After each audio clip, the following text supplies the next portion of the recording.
My name is Luther Grimwald, and I've been a park ranger in these West Virginia mountains for 18 years. Folks around here call me Ranger Grim, and that suits me just fine. I've seen bears tear apart campsites, found lost hikers half dead from cold, and tracked problem animals through some of the darkest places you can imagine. But nothing, and I mean nothing, prepared me for what happened in Blood Creek Hollow during October of 1979. I wasn't always a ranger. Used to work the coal mines with my brother Danny until that black day in '73 when the roof came down. Danny didn't make it out. I did, but something inside me broke along with my ribs and collarbone. Couldn't stand being underground after that. The forest called to me instead, wide open sky, fresh air, and plenty of room to breathe. The Monongahela National Forest covers nearly 1 million acres, but my section is Blood Creek Hollow, about 60 miles from the nearest hospital. It's rough country, deep valleys carved between steep ridges, thick with mountain laurel and rhododendron that'll scratch you bloody if you're not careful. Old Cherokee used to tell stories about these hills, something about cursed wolf spirits they called Kitawa. Most folks just laughed at those tales. I sure did. Radio doesn't work too good down in the hollow. Dead zones everywhere because of the mountains. When something goes wrong out here, you're pretty much on your own until you can hike back to higher ground. That's just how it is, and that's how I liked it. Quiet, peaceful, just me in the woods. I'd handled my share of problem animals over the years. Black bears mostly, sometimes a rabid fox or raccoon. Had to put down 3 bears that got too comfortable around campers, and I'd tracked more than 200 others back into the deep forest where they belonged. The state was even talking about bringing wolves back to the area, part of some big conservation program. I knew the drill: tranquilizer guns, GPS collars, working with the Department of Agriculture when livestock got hit.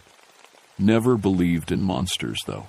When old-timers down at Murphy's General Store would get to drinking and start talking about werewolves in the mountains, I'd just shake my head and buy another coffee. Problem dogs. I'd tell them. Maybe some big coyotes that wandered down from Canada. But werewolves? Come on now. October came early that year, with frost warnings before Halloween and a bitter wind that cut right through your jacket. The leaves had barely started turning when Ezra Whitlock called the ranger station, voice all shaky and strange. "Luther, you need to get up here to my place. Something got into my cattle." "How many head you lose, Ezra?" "7. But Luther," his voice dropped to almost a whisper, "you ain't gonna believe how I found them. I'd seen plenty of predator kills. Bears, wild dogs, even mountain lions, though they're supposed to be extinct around here. Animals kill to eat, and they do it efficient. Quick throat bite, drag the carcass somewhere safe, feed and move on. That's nature. What I found at Ezra's farm wasn't nature. 7 prize cattle, each one worth more than I made in 2 months, were scattered across his lower pasture like broken toys. But they weren't just killed, they were arranged. 3 of them were stacked on top of each other in a perfect triangle. 2 more were hanging from tree branches that should have been too weak to hold that much weight. The other 2 were torn completely in half, their pieces placed exactly 20 feet apart. What in God's name? I walked around the scene 3 times, taking pictures with my old Polaroid camera. The smell hit me last, not just blood and death, but something else. Something wild and angry that made my skin crawl. "Found them this morning around dawn," Ezra said, staying close to his truck. "But Luther, listen to this part. I heard the killing happen around midnight. Lasted maybe 10 minutes. 10 minutes for 7 full-grown cattle. I knelt down next to the biggest bull, a Angus that probably weighed 1,500 pounds. The bite marks on its throat were massive, bigger than any dog or wolf I'd ever seen. Whatever did this had jaws like a bear trap and the strength to flip cattle like pancakes. That's when I noticed the quiet. Blood Creek Hollow is never quiet. There's always something: birds calling, squirrels chattering, insects buzzing. But standing in that field, I couldn't hear a single living thing except me and Ezra breathing. Even the wind had stopped. "You hear that?" I asked him. "Hear what?" "Exactly. I spent the next 3 days collecting evidence like I was supposed to. Took measurements, gathered samples, set up trail cameras around the property. Standard livestock predation investigation, just like they taught us. But nothing about this felt standard. The bite marks were too big and too deep. I'd seen what bears could do, and this was different. Bears have smaller teeth, more spread apart. These looked like something with a mouth full of railroad spikes. I sent photos to the state wildlife office and got back a form letter about unusual canine activity and possible hybrid wolf dog. My trail cameras kept malfunctioning. I'd set them up in the evening with fresh batteries, and by morning, they'd be dead. Not just low batteries completely drained, like something had sucked the power right out of them. 3 different cameras, 3 different brands, same result every time. The forest stayed quiet too. No bird songs in the morning, no owl calls at night. I'd been working these woods for almost 20 years, and I'd never seen the wildlife just disappear like that. It was like every animal for miles around had packed up and left. That's when Susan Hayes got involved. Susan was a good ranger, maybe 5 years younger than me, worked the section north of Blood Creek. She had a wildlife biology degree from West Virginia University and knew more about animal behavior than anyone I'd met. When I called her about the Whitlock incident, she drove down the same day. "Luther, I've been getting reports too," she said, spreading out a map on the hood of my truck. 3 farms in my area hit in the last week. Same kind of damage, animals torn apart and arranged in patterns. Patterns? Circles, triangles, sometimes just lined up in rows. It's like whatever's doing this is trying to send a message. We drove out to examine the other farms together. The Kowalski place had lost 12 sheep, all of them arranged in a perfect circle around their water trough. The Morrison farm was even worse. 15 head of cattle killed, and their bodies dragged into the shape of a 5-pointed star in their biggest field. "This is impossible," Susan said, taking measurements. "Look at this." She pointed to drag marks in the dirt. "These cattle weigh over 1,000 pounds each. Whatever moved them had to be incredibly strong. Or there were a lot of them working together. Maybe. But look at this." She showed me paw prints in the soft earth near the barn. They were huge, bigger than my hand, and shaped wrong for any dog or wolf. The claws were too long, and there were only 4 toes instead of 5. But here's the part that still gives me nightmares. About every 20 feet, the paw prints just stopped. And in their place were human footprints. Bare human feet, size 12 or 13, with toes that ended in points like claws. "Susan," I said quietly, "what walks on 4 legs sometimes and 2 legs other times?" She didn't answer right away, just stared at those prints like they might rearrange themselves into something that made sense. "I don't know," she finally said, "but I think we're going to find out." That night, the first person died. Jebediah McClure lived alone in a cabin about 2 miles up Blood Creek from the Whitlock farm. He was 73 years old, kept to himself mostly, raised a few chickens and grew vegetables in a little garden. Nice old man who'd wave when you drove past, always ready with a cup of coffee and a story about the old days. The state police found him the next morning after his nephew came by to check on him. Jeb's front door was ripped, clean off its hinges, not broken, but ripped away like it was made of paper. The cabin was destroyed inside, furniture thrown around, walls clawed and gouged. They found Jeb outside, about 50 yards into the woods. What was left of him? I got called in because it happened on Forest Service land. By the time I arrived, there were state troopers everywhere, yellow tape around the whole area, and a detective from Charleston asking questions I couldn't answer. "Mr. Grimwald, what kind of animal could do this?"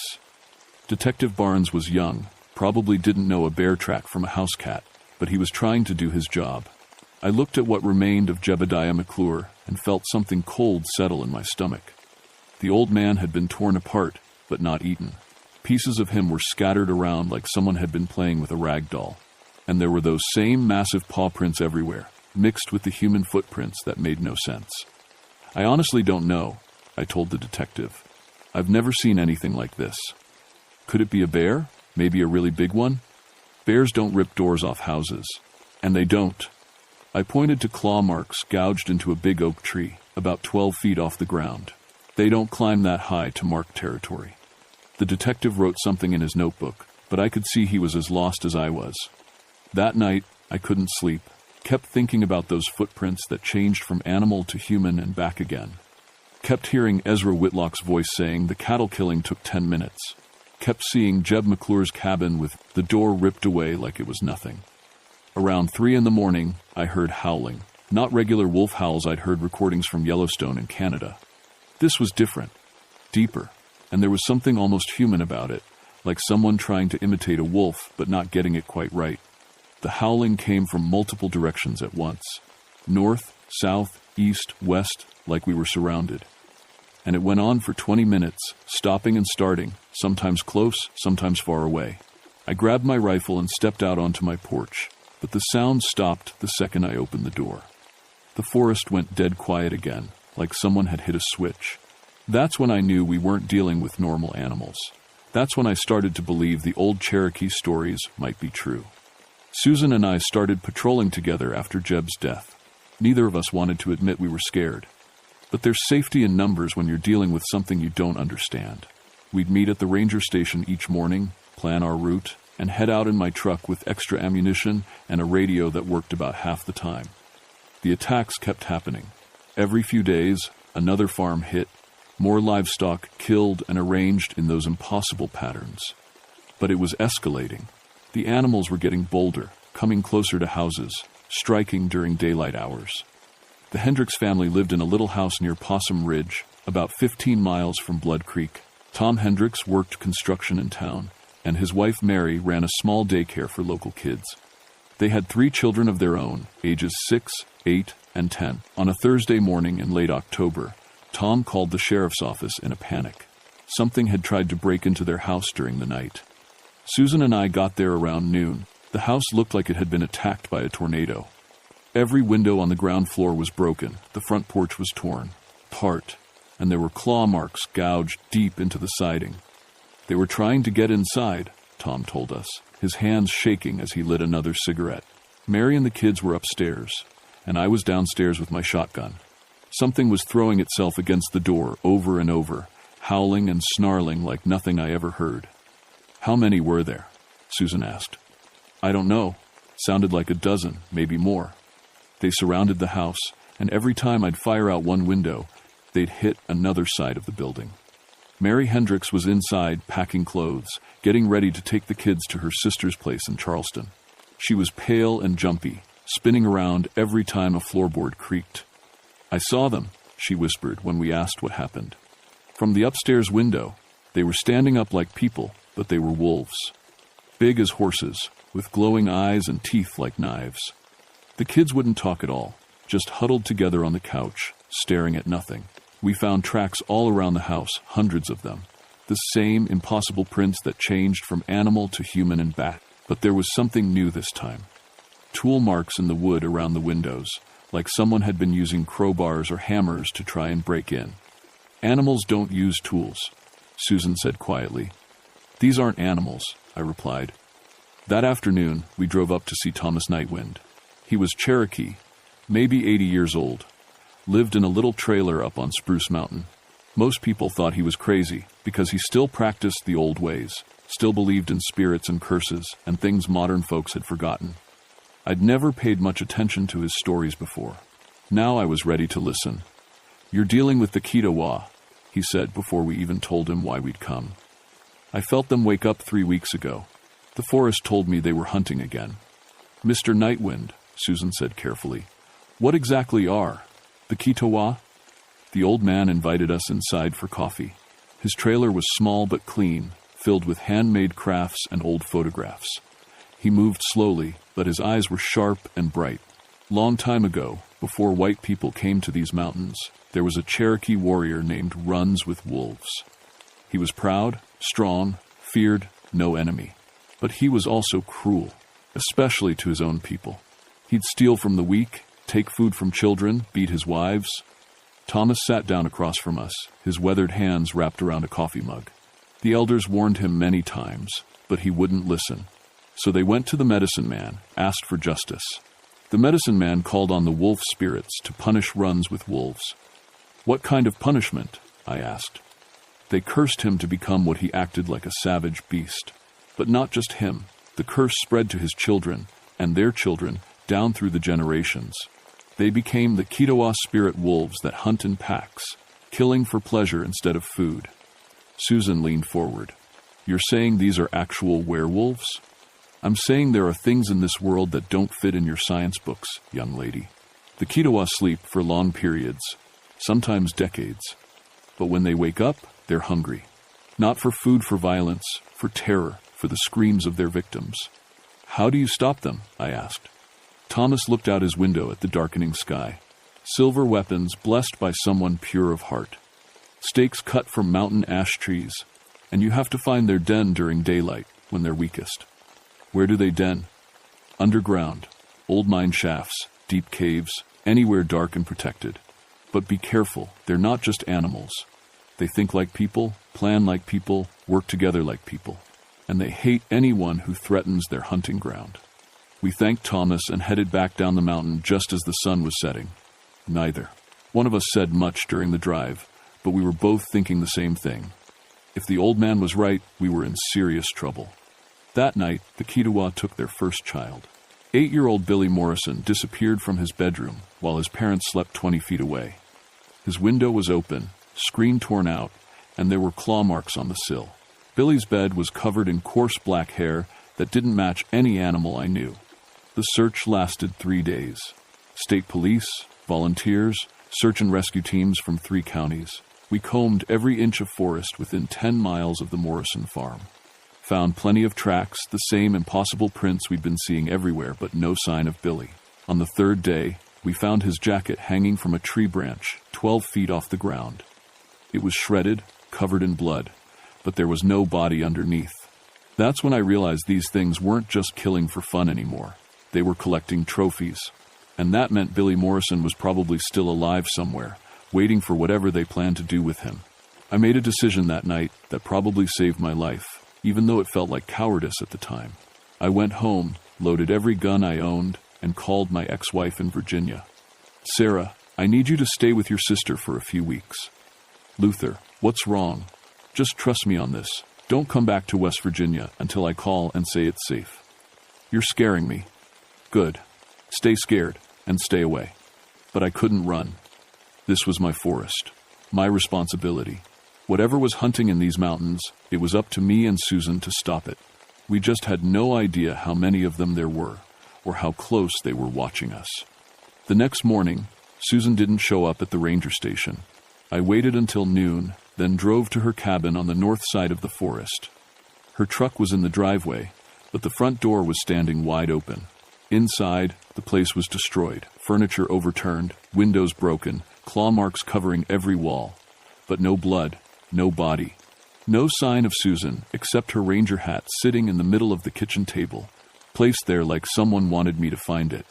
They had taken her alive, just like Billy Morrison. I called the state police, but Detective Barnes just told me to wait for backup. Don't go into those woods alone, Grimwald.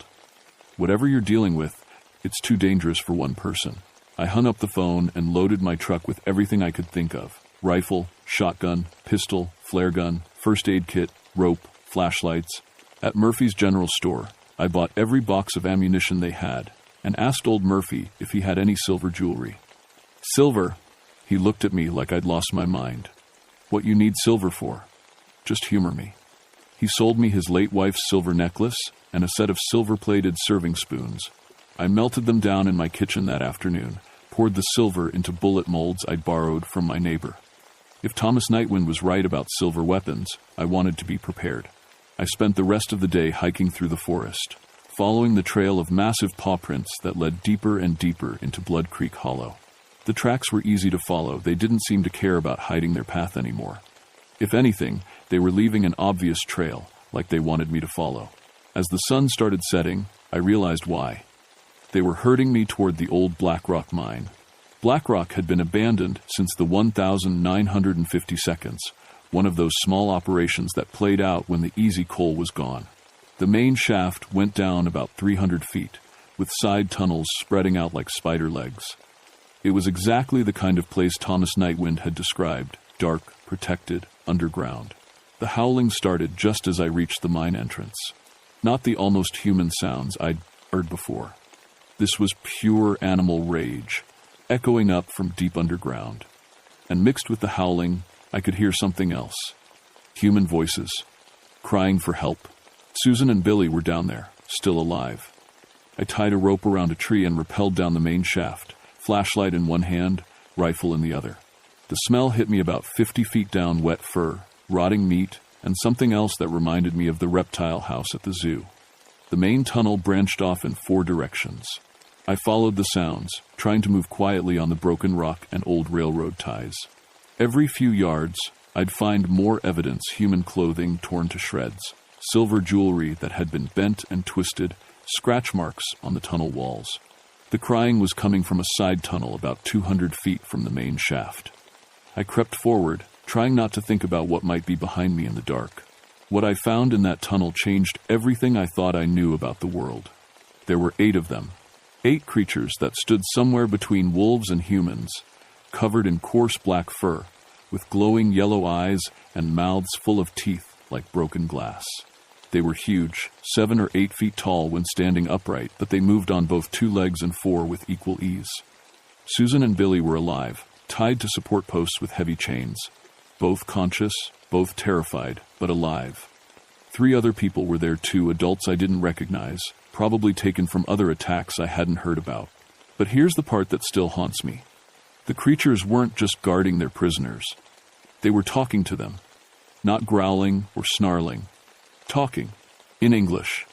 "The ranger will come soon," one of them said in a voice like gravel in a blender. "When he does, you'll watch him die before we take you to the deep tunnels." "Please," Susan whispered. "Just let the boy go. He's just a child. Children taste better when they're frightened." Another creature replied, and they all made a sound that might have been laughter. I had 12 bullets made from melted silver and 8 targets. The math wasn't good, especially since I'd never shot at anything that could shoot back with claws and teeth. But I was out of time and options. I stepped into the tunnel with my rifle raised and started shooting. The first bullet hit the biggest creature center mass, and it went down like I'd hit it with lightning. The silver worked exactly like Thomas Nightwind said it would. The thing didn't just fall, it seemed to dissolve, like smoke in the wind. The others reacted faster than I thought possible. 2 of them came at me on 4 legs, moving like giant wolves but thinking like people. They tried to flank me, 1 from each side, while the others circled around to cut off my escape. I got the second one with a shot to the head, but the third one hit me before I could work the bolt. Claws like railroad spikes raked across my chest, tearing through my jacket and shirt like they were made of tissue paper. The pain was unbelievable, but adrenaline kept me moving. Susan was screaming my name, telling me to run, but I couldn't leave her and the others. I rolled away from the creature's second swipe and put a silver bullet through its heart. 5 left. That's when they stopped trying to kill me and started trying to capture me alive. The remaining creatures spread out, moving in perfect coordination, like they were reading each other's minds. They wanted to take me alive so I could watch while they killed the prisoners slowly. I could see it in their eyes: intelligence, cruelty, and patience. But they made one mistake. They underestimated how much damage a desperate man could do with the right ammunition. I had 9 silver bullets left and 5 targets. I made every shot count. The fight lasted maybe 3 minutes, but it felt like hours. By the time it was over, it was bleeding from a dozen wounds. My rifle was empty, and the tunnel was filled with dissolving creatures that had once been human beings. I cut Susan and the others loose with my knife, and we all climbed out of that mine like the devil himself was chasing us. Maybe he was. But we weren't safe yet. As we reached the surface, I could hear more howling in the distance. The pack was bigger than just 8 creatures, and the survivors knew their den had been discovered. I set off 3 flares and threw them down the main shaft, then used dynamite from my truck to collapse the entrance. If there were more of them down there, they'd have to find another way out. The howling stopped. 6 months later, I still wake up some nights hearing those voices in the mine tunnel. Not the growling and snarling you'd expect from wild animals, but actual human speech coming from mouths full of fangs. The official report listed the whole thing as a rabid coyote pack that had been eliminated. Detective Barnes didn't ask too many questions about the collapsed mine shaft, or how 5 people had been chained up in tunnels that were supposed to be empty. Sometimes it's easier to file paperwork than to try explaining the impossible. Susan transferred to a different forest in Virginia. She sends me Christmas cards but never talks about what happened in Blood Creek Hollow. Billy Morrison recovered physically, but his parents moved to Florida and never came back to West Virginia. Can't say I blame them. I stayed. Somebody has to watch these mountains, and after what I've seen, I know the job requires more than just checking hunting licenses and maintaining hiking trails. I carry silver bullets now, and wooden stakes cut from mountain ash trees. My truck has a crucifix hanging from the rearview mirror, blessed by 3 different preachers. The forest is quiet again, but it's a different kind of quiet. Not the peaceful silence I used to love, but the watchful quiet of comment, something holding its breath. Birds and small animals have started coming back, but they stay away from certain areas. They know things I'm still learning. Thomas Nightwind died that winter, peaceful in his sleep. Before he passed, he gave me a leather pouch filled with blessed silver bullets and told me there were other places in these mountains where old curses still slept. The Kiowa were just one pack, he said. There are others. 3 weeks ago, I got reports of livestock killings 50 miles south, near the Virginia border. Cattle found torn apart and arranged in patterns that made no sense. The state wildlife office sent me to investigate. I found the same massive paw prints, the same claw marks 12 feet up on the trees, the same dead silence in the forest where nothing would sing or call. But this time, I was ready. This time, I knew what I was hunting. If you're planning to camp in the Appalachian Mountains, especially during the new moon when the darkness runs deepest, remember this story. Stay on marked trails. Don't wander into areas where the forest goes quiet. And if you hear howling that sounds almost human, don't investigate. Get in your car and drive away as fast as you can. Because some hunts never really end. They just move to new hunting grounds. And sometimes, late at night when the wind is blowing through Blood Creek Hollow, I can still hear howling echoing up from deep underground, where sealed mine shafts run deeper than anyone ever mapped. The dynamite didn't kill them all. It just made them angry. My name is Luther Grimwald, and I've been hunting monsters in these mountains for over 20 years now. I'm still here. They're still here too. And every night, we're all waiting to see who makes the first move.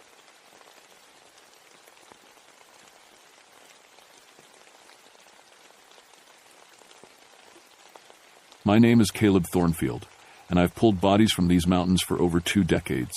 22 years of working search and rescue in the Cherokee National Forest, and I thought I'd seen every way the wilderness could kill a person. Hypothermia, falls, bear attacks, getting lost in a blizzard. I'd dealt with them all. But what happened at Devil's Knob Peak in February of 1983 changed everything I believed about these mountains. I was 51 then, a former military survival instructor who'd found his calling in the Appalachian wilderness. My Cherokee grandmother used to tell stories about the old days, about spirits that lived in the deep places where the sun never reached. I always figured those were just tales to keep kids from wandering too far into the woods. Cannibalism was ancient history, not modern reality. That's what I told myself anyway. The call came in on a Tuesday morning during the worst blizzard I'd ever seen. 6 college students from Knoxville had been hiking the Devil's Knob Trail when the storm hit. They were 4 days overdue, and the roads were blocked by avalanches. No way to get vehicles up there, and the weather was too rough for helicopters. "We need boots on the ground, Caleb," my supervisor told me over the crackling radio. "You know those caves better than anyone." I did know them. I'd been rappelling into limestone caves since I was a teenager, pulling out lost hikers and fallen climbers. The cave system under Devil's Knob was massive, tunnels that went for miles underground, some of them dropping hundreds of feet into darkness. It was dangerous even in good weather. In a blizzard like this, it was a death trap, but 6 kids were missing, and their families were counting on us. I gathered my team at the ranger station. Dr. Patricia Redhawk, our medic, had driven up from Gatlinburg despite the roads. Marcus Longbow, our best tracker, brought his search dog, a German shepherd named Scout. Billy, Crowfoot, volunteered to come along. He was a local mountain climber who knew the area almost as well as I did. The student's last known position was here. I pointed to the map, tapping a spot near the cave entrance. Trail leads right to Devil's Knob. If they took shelter in the caves when the storm hit, that's where we'll find them. Patricia frowned at the weather report. Temperatures dropping to 20 below tonight, if they've been out there 4 days. Then, we better move fast, I said. We loaded our packs with everything we'd need. Ropes, flares, emergency medical supplies, enough food and water for 3 days. The wind was howling outside, rattling the windows of the station. Snow was falling so thick you couldn't see 10 feet in any direction. As we suited up, old Ezekiel Darkwater shuffled into the station. He was a mountain man who lived alone in a cabin about 5 miles from Devil's Knob.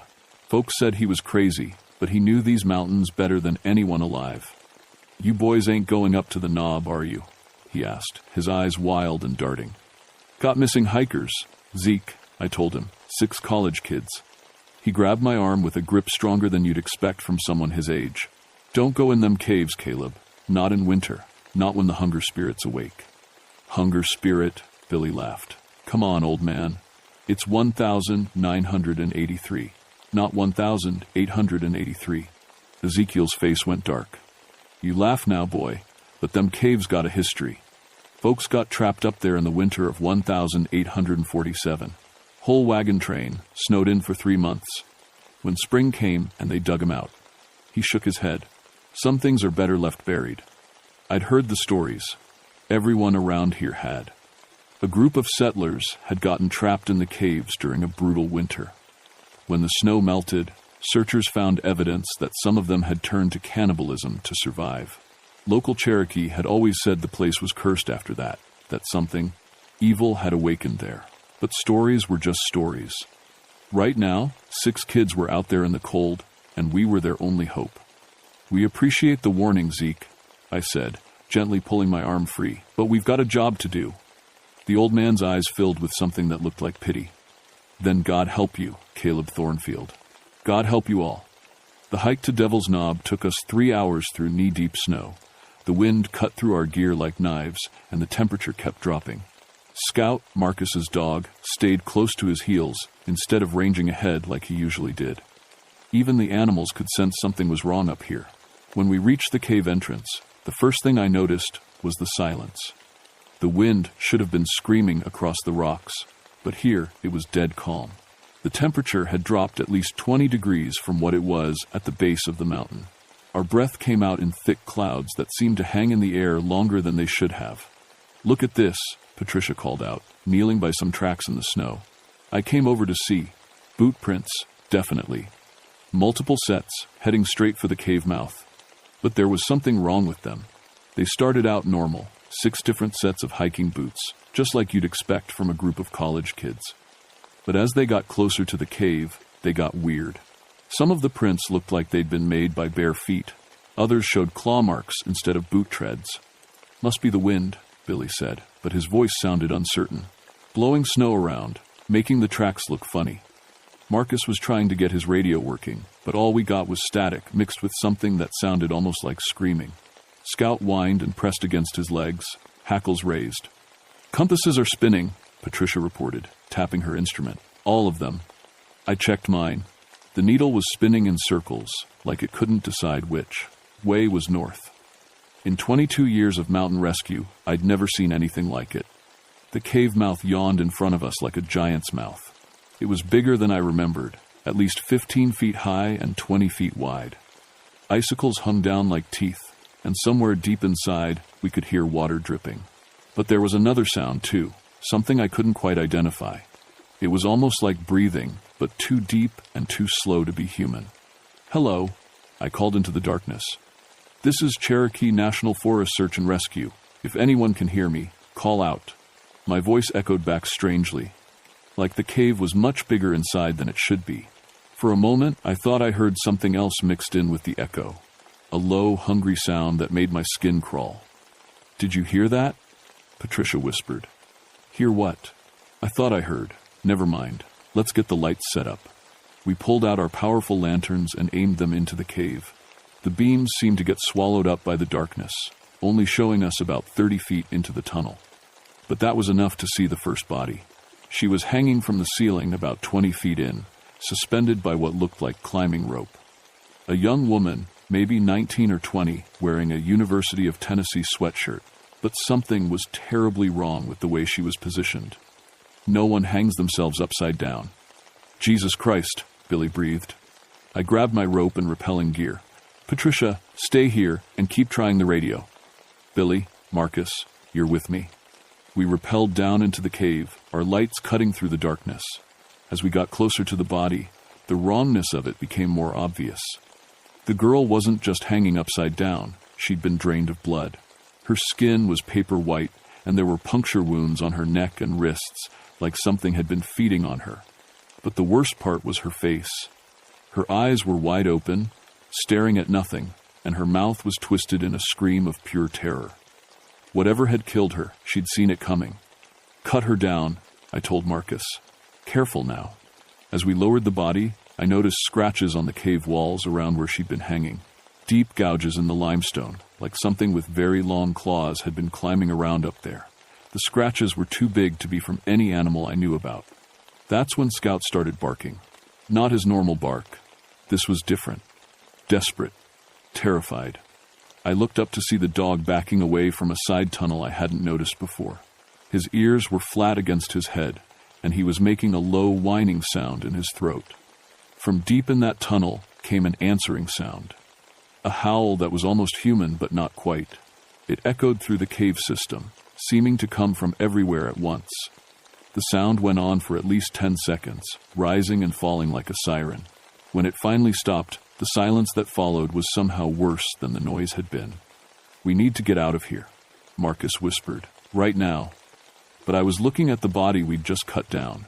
This girl had been dead for at least 2 days, but she'd been hung up there recently, which meant something was still down here in the caves with us.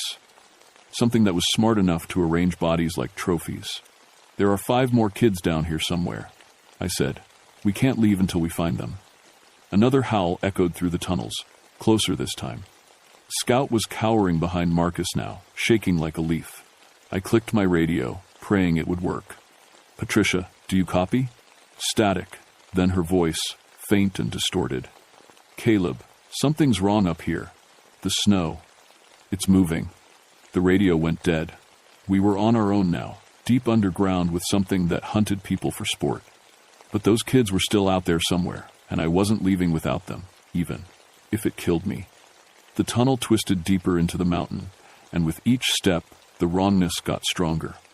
Our lights showed scratch marks on every surface now, walls, ceiling, even the floor. Some of them were fresh, cutting through older marks like something had been sharpening its claws down here for years. We found the second body in a side chamber, about 100 yards from the first. This one was a young man, maybe 21, and he'd been partially eaten. I won't describe it in detail, but it was clear that whatever had killed him had used tools to butcher the body.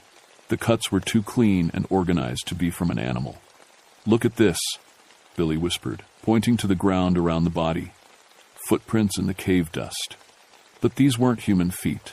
They were at least 18 inches long, with what looked like claws at the end of each toe.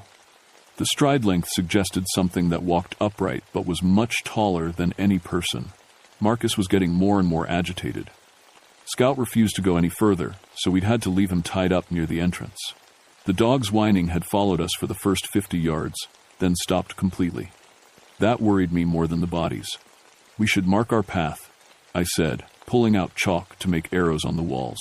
"Don't want to get lost down here." But when I looked back at the arrow I'd just drawn, it was gone. The wall was smooth limestone, like I'd never touched it. "Did you see me mark that wall?" I asked Billy. "What wall?" "You haven't marked anything." I stared at him. I knew I'd drawn an arrow, but Billy seemed genuinely confused. Either I was losing my mind, or something down here was messing with our perceptions. We kept going deeper. The tunnel branched and split, creating a maze of passages that seemed to go on forever. According to my map, we should have been at the back of the cave system by now, but the tunnels just kept going. It was like the mountain was bigger on the inside than the outside. That's when we heard the voices. "Help us." It was a girl's voice, echoing from somewhere ahead. "Please, we're trapped." We ran toward the sound, our lights bouncing wildly. The voice led us through a series of tight passages that opened into a huge chamber. Our lights couldn't even reach the ceiling or the far walls. "Where are you?" I shouted. "Here, over here." But the voice seemed to come from a different direction now. We spread out, searching the chamber. Billy found something that made him curse loudly. "Caleb, get over here!" In a corner of the chamber, someone had built a nest. It was made of branches, bones, and pieces of clothing. Human clothing. And scattered around it were more bones than I wanted to count. Some of them were old, bleached white by time. Others still had scraps of meat attached. How long has this thing been living down here? Billy asked. Before I could answer, the voices started again. But this time there were more of them, and they weren't calling for help anymore. They were laughing, a dozen different voices, all laughing at the same time, and none of them sounded quite human. The laughter echoed through the chamber, bouncing off walls we couldn't see, creating a sound that seemed to come from inside our own heads. Marcus dropped his light, and when it hit the ground, the bulb shattered, leaving us with 2 working flashlights. "We're leaving," I said, "right now." But when we turned to go back the way we'd come, the passage was gone. The wall was solid limestone, like there had never been an opening there at all. "That's impossible," Billy said, running his hands over the stone. "We just came through here. I checked my map and compass, but the compass was still spinning uselessly, and the map showed we were somehow outside the known cave system. According to the surveyed charts, this chamber didn't exist." That's when the temperature dropped. Not gradually, all at once, like someone had opened a freezer door. Our breath came out in clouds so thick we could barely see through them, and frost started forming on the cave walls. From somewhere in the darkness above us came a new sound, scraping, like something very large was moving across the ceiling. I aimed my light upward, and for just a second, I saw it. It was hanging upside down about 40 feet above us, gripping the rock with fingers that were too long and too thin to be human. The thing was huge, at least 11 feet tall, with skin that looked like it had been stretched over a skeleton that was too big for it. Its face was all wrong, with eyes that reflected our light like a cat's, and a mouth full of teeth that were definitely not made for eating plants. When our eyes met, it smiled, and that smile was the most terrifying thing I'd ever seen, because it was intelligent. This wasn't just some mindless monster. It was something that enjoyed what it did. Then it dropped from the ceiling. We ran. I don't remember deciding to run. One second we were staring at that thing, and the next we were sprinting through the darkness, our remaining lights cutting wild paths through the air. Behind us, we could hear it moving, not chasing us exactly, but following, playing with us. The passages seemed to shift and change as we ran. Tunnels that had been there seconds before vanished, and new ones appeared. It was like the cave itself was alive, rearranging itself to keep us trapped. We ran for what felt like hours, but was probably only minutes. Finally, Marcus stumbled and fell, and we all stopped to catch our breath in a small chamber that I didn't remember seeing before. "What was that thing?" Billy gasped. Before I could answer, we heard Marcus scream. Something had grabbed him from behind and was dragging him into a crack in the wall that was barely wide enough for a person. I lunged forward and caught his hand, but whatever had him was incredibly strong. Marcus's eyes were wide with terror as he was pulled into the darkness. "Don't let it take me," he screamed. But my grip wasn't strong enough. His hand slipped from mine, and he disappeared into the crack. His screams echoed for a few seconds, then stopped abruptly. Billy and I were alone now, deep underground with something that was hunting us for sport. And I was beginning to understand that this wasn't just some unusual animal. This was something much older and much more dangerous, something that had been waiting in these caves for a very long time. Billy and I huddled together in the small chamber, our single remaining flashlight creating a weak circle of light around us. Everything outside that circle was pure darkness, and we both knew something was moving out there. "Tell me you've got a plan," Billy whispered. I was thinking about what old Ezekiel had said, the hunger spirit, the stories my Cherokee grandmother used to tell. She'd called it by another name, Wendigo, a creature born from cannibalism and desperation, always hungry, never satisfied. "Fire," I said suddenly. My grandmother always said they were afraid of fire. I dug through my pack and found our emergency flares. We had 6 of them, which might buy us enough time to find a way out.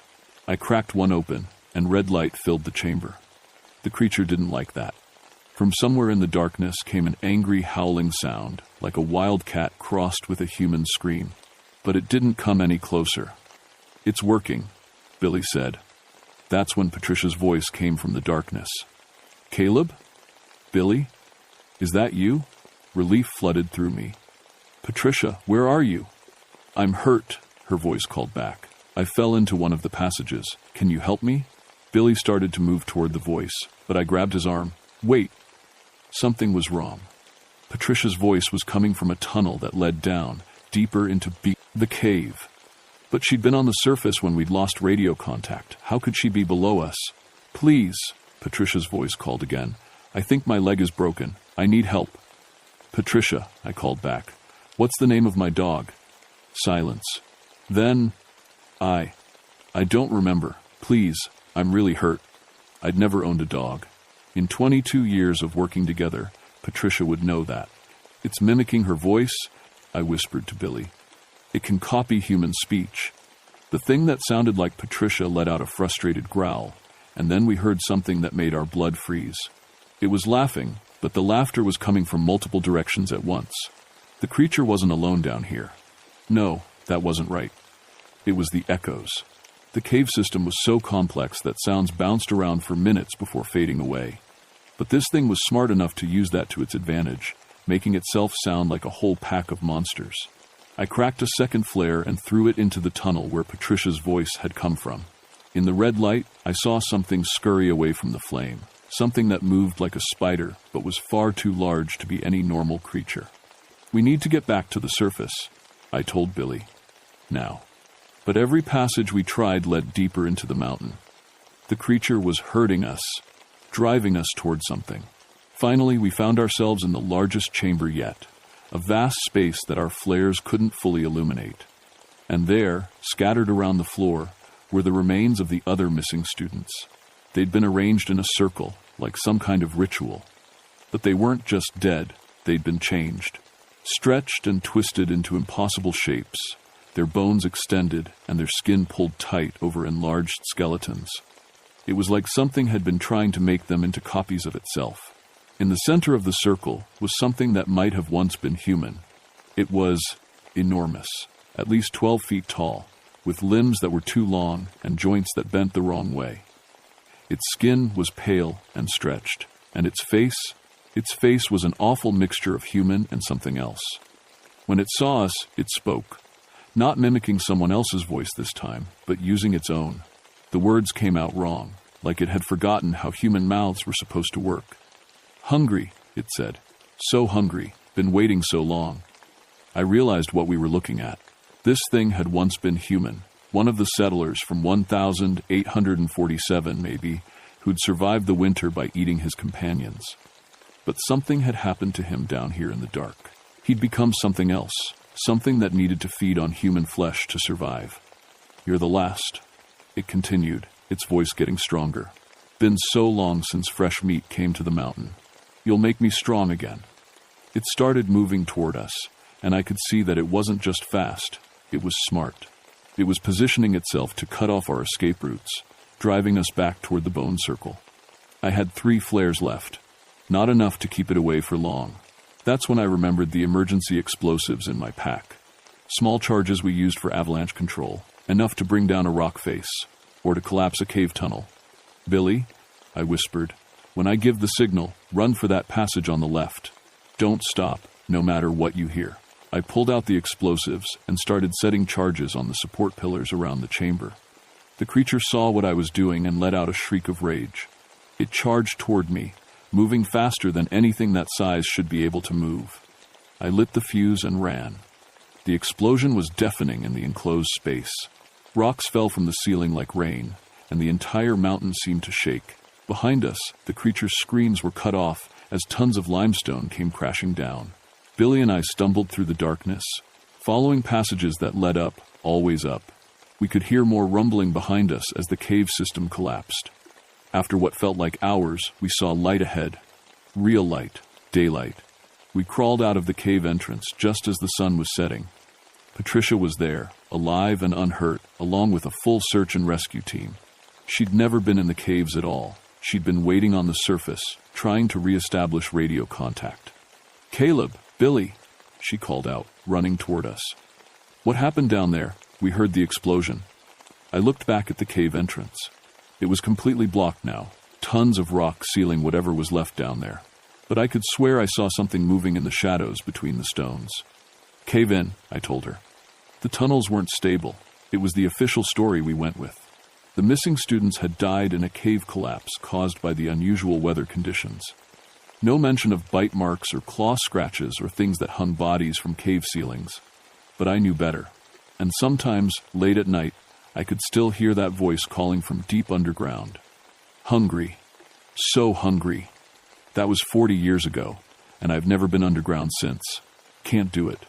The moment I step into any enclosed space smaller than a barn, my heart starts racing and my hands start shaking. The department had to reassign me to surface searches only. They gave me a commendation for the rescue attempt. Said I'd shown exceptional bravery in adverse conditions. The families of the dead students sent thank you cards, grateful that we'd at least brought their children home for burial. But I know the truth. We didn't rescue anyone. We just survived something that should have killed us all. Billy left the service 6 months later. Last I heard, he was living in Florida, about as far from mountains as you can get. We don't talk about what happened, don't need to, we both know. Patricia stayed on for another 10 years. But she noticed things after Devil's Knob. How the local Cherokee elders would cross themselves when they heard certain names. How some caves in the national forest had warning signs that didn't quite make sense. How search and rescue teams would sometimes find bodies arranged in ways that couldn't be explained by natural causes. I started spending time with those elders, learning the old stories. Turns out my grandmother had told me more truth than I'd realized. The Wendigo wasn't just a legend. It was a warning, a way of remembering what could happen when people were pushed too far by hunger and desperation. The Cherokee had rituals for keeping such things contained, sacred sites that were never to be disturbed, ceremonies that had to be performed at certain times of the year. But most of the knowledge had been lost when the government forced the tribes to move west in the 1830 seconds. Your people sealed something that should have stayed sealed, old Joseph Darkwater told me. He was Ezekiel's nephew, one of the few who still remembered the old ways. But seals don't last forever. I asked him what he meant. The mountain's been shaking, he said. Small tremors, nothing the scientists would notice, but the spirits are restless. What you trapped down there is looking for another way out. That was 15 years ago. Since then, there have been other incidents. Hikers who disappear near cave systems throughout the Appalachians. Bodies found drained of blood or partially consumed. Always in winter, always near places where people once starved. The authorities blame bears or mountain lions. Natural causes. But I know better. Last month, a team of geologists doing seismic surveys reported strange readings under Devil's Knob. They said it looked like there were open spaces down there that shouldn't exist according to their charts. Caverns that seemed to extend for miles underground. One of them mentioned hearing sounds coming from deep in the mountain. Sounds that almost sounded like calling. I've been thinking about going back. Not into the caves. I couldn't do that if I wanted to. But maybe talking to the families who live near the mountain. Warning them about hiking alone in winter. Making sure people remember why some places are dangerous. Because here's what I learned that night in the caves. Some hungers never die. They just wait. And sometimes, when the conditions are right, when people are desperate enough or foolish enough to venture into places they shouldn't go, those old hungers wake up again. The Cherokee elders say the Wendigo grows stronger every time it feeds. That it can influence people, make them do things they wouldn't normally do, make them curious about dark places, make them want to explore. If you're ever hiking in the Appalachians in winter, and you see a cave entrance that seems a little too dark, a little too quiet, where the temperature drops for no reason, and your compass starts spinning, turn around and walk away. Don't think about the voices you might hear calling from the darkness. Don't wonder what might be down there in the deep places where the sun never reaches. Some hungers are older than civilization, and they're always waiting for the next meal to wander into their domain. The rocks we used to seal Devil's Knob are still there, far as I know. But rocks shift, mountains change, and 40 years is a long time for something to be planning its next move. Every winter, when the temperature drops and the snow starts falling heavy in the mountains, I find myself listening to the weather reports a little too carefully, waiting for news of missing hikers near Devil's Knob. So far, the mountain has been quiet, but I know it won't stay that way forever.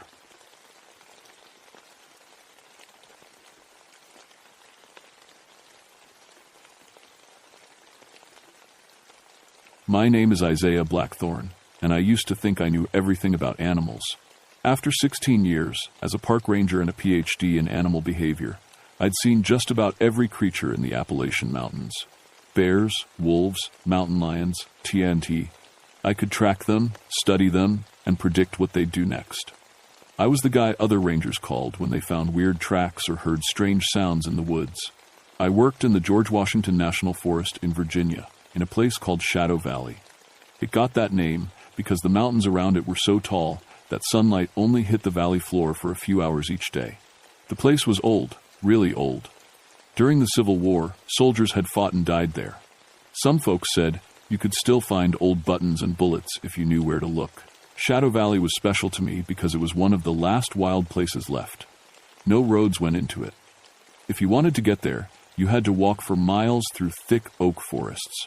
The trees were huge, some of them hundreds of years old. Native Americans had lived there long before the war, and you could still see the burial mounds they'd built. I'd been studying the wildlife there for years. The valley had everything: deer, black bears, wild turkeys, and even some rare species that weren't found anywhere else.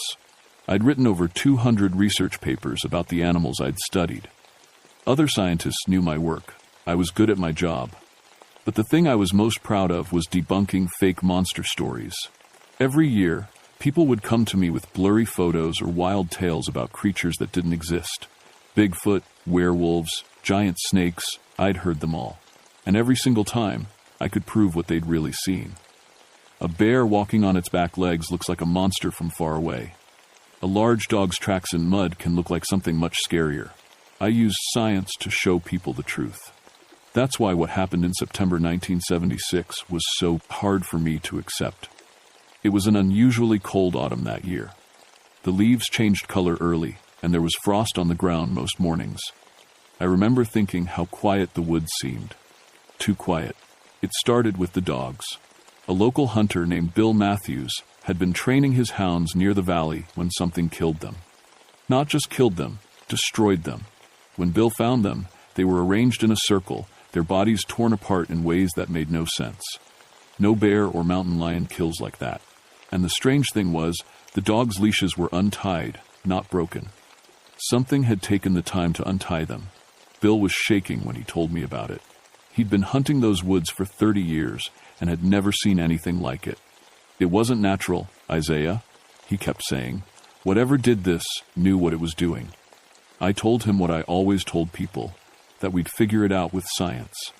There was always a logical explanation. But when I got to the site and saw those dogs myself, I felt something I hadn't felt in years. Fear. Real, cold fear that started in my stomach and spread through my whole body. The dogs weren't just dead. They were positioned like they were part of some kind of ritual. And the smell, it wasn't the normal smell of death. It was something else, something that made my nose burn and my eyes water. I'd studied predator kills for years, but this was different. This was wrong. I took pictures, made notes, and collected samples, just like I always did. But as I worked, I kept feeling like something was watching me from the tree line. Every time I looked up, I saw nothing but shadows between the oak trees. Still, the feeling wouldn't go away. That night, back at my cabin, I couldn't sleep. I kept thinking about those dogs and the way they'd been arranged. I'd seen bears kill dogs before, and mountain lions too. They kill to eat or to protect themselves. They don't arrange bodies in circles. They don't untie leashes. I was missing something important, and I knew it. But my scientific training told me to stick to the facts. There had to be a normal explanation. There always was. I just didn't know yet how wrong I was going to be. The next morning, I went back to Shadow Valley with my graduate student, Rebecca Thornwood. Rebecca was smart, probably smarter than me. She was working on her master's degree in wildlife biology and had come to help me with research for the summer. She'd stayed on into fall because she loved the work as much as I did. "Dr. Blackthorne," she said as we hiked into the valley, "I've been thinking about those dog kills. The pattern doesn't match any known predator behavior." "I know," I said. "That's why we're going to set up cameras and see what we're really dealing with." I brought all my best equipment: motion-activated cameras, audio recorders, and devices to test the soil and air. If something was living in these woods, I was going to find it and identify it. We set up our first camera near where the dogs had been killed. As I worked, I noticed something strange. The forest was completely silent. No birds singing, no squirrels chattering, no insects buzzing. In 16 years of working in these woods, I'd never heard them this quiet. "Rebecca," I said, "when was the last time you heard a bird?" She stopped what she was doing and listened. After a few seconds, her face went pale. I can't remember, not since we got here." We kept working, but the silence was getting to both of us. It felt like the whole forest was holding its breath, waiting for something to happen. That's when we found the tracks. They were near a small stream about 100 yards from where the dogs had died. At first, they looked like dog tracks, big ones, maybe from a German Shepherd or similar breed. But as I studied them closer, I saw something that made my blood run cold. The front paws had what looked like thumbs. "Rebecca, come look at this," I called. She knelt down beside me and examined the prints. Those can't be right." I measured them carefully. They were 18 inches apart, which meant whatever made them had a stride much longer than any normal dog. And some of the tracks showed only 2 feet, like something had been walking upright. Could they be bear tracks? Rebecca asked, but her voice showed she didn't believe it. "Bears don't walk in straight lines like this," I said. "And their front paws don't look anything like this." I made plaster casts of the best prints and took dozens of photos. As we worked, I kept getting that feeling again, like something was watching us. The back of my neck prickled, and I found myself looking over my shoulder every few minutes. We followed the tracks for almost a mile. They led deeper into the valley, toward an area where the trees grew so thick that barely any light reached the ground. The tracks seemed to disappear at the base of a huge old oak tree. "Dr. Blackthorn?" Rebecca whispered, pointing up at the tree trunk. About 8 feet up, there were deep scratches in the bark. They looked like claw marks, but they were too high and too perfectly spaced to be from any animal I knew. And there were dozens of similar marks on trees all around us. "Territory markers," I said, more to myself than to Rebecca. "Territory markers for what?" I didn't have an answer. We headed back to set up more cameras, but when we got to where we'd left our equipment, we found it destroyed. Not damaged by weather or knocked over by animals, we headed by feuder, destroyed. The cameras had been deliberately smashed, and the pieces were scattered around like someone had thrown them in anger. Rebecca picked up a piece of one of the cameras. "Dr. Blackthorn, look at this." The metal casing had tooth marks in it, but they weren't from any animal I'd ever seen. They were too big, too deep, and they were in groups of 4 on each side, like something with human-like teeth had bitten down on the metal. That's when we heard the howling. It started far away, just one voice, but then others joined in, until there were at least 6 or 7 different howls echoing through the valley. They sounded like wolves, but wrong somehow. Too deep, too controlled. And underneath the howling, I could swear I heard something else. Something that sounded almost like human voices. Rebecca grabbed my arm. "We need to leave, now." I wanted to argue, to tell her we needed to stay and document what we were hearing. But the howling was getting closer, and every instinct I had was screaming at me to run. We packed up what was left of our equipment and hiked out of the valley as fast as we could. The howling followed us for almost 2 miles, always staying just far enough away that we couldn't see what was making the sound. That night, I called my supervisor and requested backup. I told him we had a pack of aggressive wild dogs that were behaving unusually. I didn't mention the tracks with thumbs or the deliberate destruction of our equipment. I wasn't ready to admit what I was starting to suspect, but as I tried to sleep that night, I kept hearing those howls in my head. And the more I thought about it, the more convinced I became that some of those sounds had definitely been human voices, mixed in with the animal ones. Whatever was living in Shadow Valley, it wasn't just an animal. And it was smart enough to know we were studying it. 2 days later, everything changed. A local hunter named Nathaniel Grayson went missing in Shadow Valley. His wife called the ranger station when he didn't come home, and I led the search team that went looking for him. We found him 3 miles into the valley, and I wish we hadn't. Nathaniel was an experienced hunter who'd been tracking deer in those woods for over 20 years. He carried a high-powered rifle and knew how to use it, but when we found him, his rifle was still in his hands, unfired. Whatever had killed him had been too fast for him to even pull the trigger. I won't describe what the body looked like. Some things are better left unsaid, but I will say that no bear or mountain lion could have done what we saw. The wounds were too precise, too purposeful, and like with the dogs, there was that same strange smell that made my eyes water. Rebecca found tracks around the body. Lots of them. The same impossible tracks we'd seen before, but this time there were more details. We could see where multiple creatures had circled Nathaniel, working together like a pack of wolves. But wolves didn't have thumbs. Wolves didn't walk upright for part of their hunt. "Dr. Blackthorne," Rebecca said quietly, "we need to call this in to the state police. This isn't a wildlife issue anymore." I knew she was right, but I also knew what would happen. The police would close the valley to researchers, and I'd never get a chance to figure out what was really happening. My scientific curiosity was stronger than my common sense. "Let's gather more evidence first," I said. "We need to understand what we're dealing with." That decision probably cost Rebecca her life. We set up a new base camp at the edge of the valley, with better equipment and multiple escape routes planned. I brought in my colleague, Dr.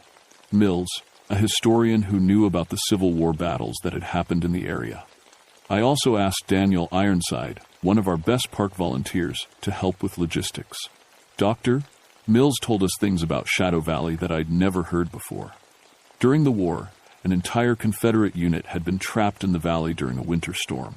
Union forces had surrounded them, and rather than surrender, the Confederate soldiers had fought to the last man.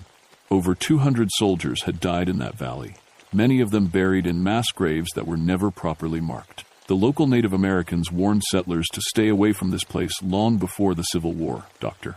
Mills explained. They said the land was cursed, that the spirits of warriors were trapped here. I'd always dismissed that kind of talk as superstition.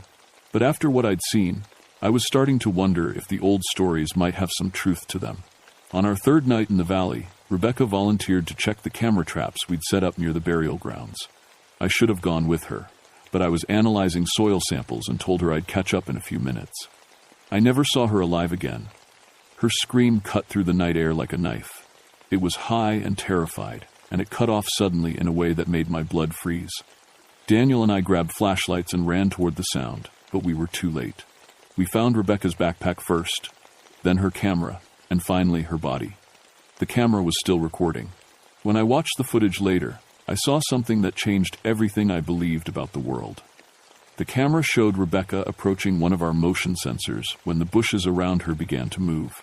But it wasn't wind moving them. It was something pushing through them deliberately. Then shapes started emerging from the darkness. Tall shapes that moved sometimes on 4 legs, sometimes on 2.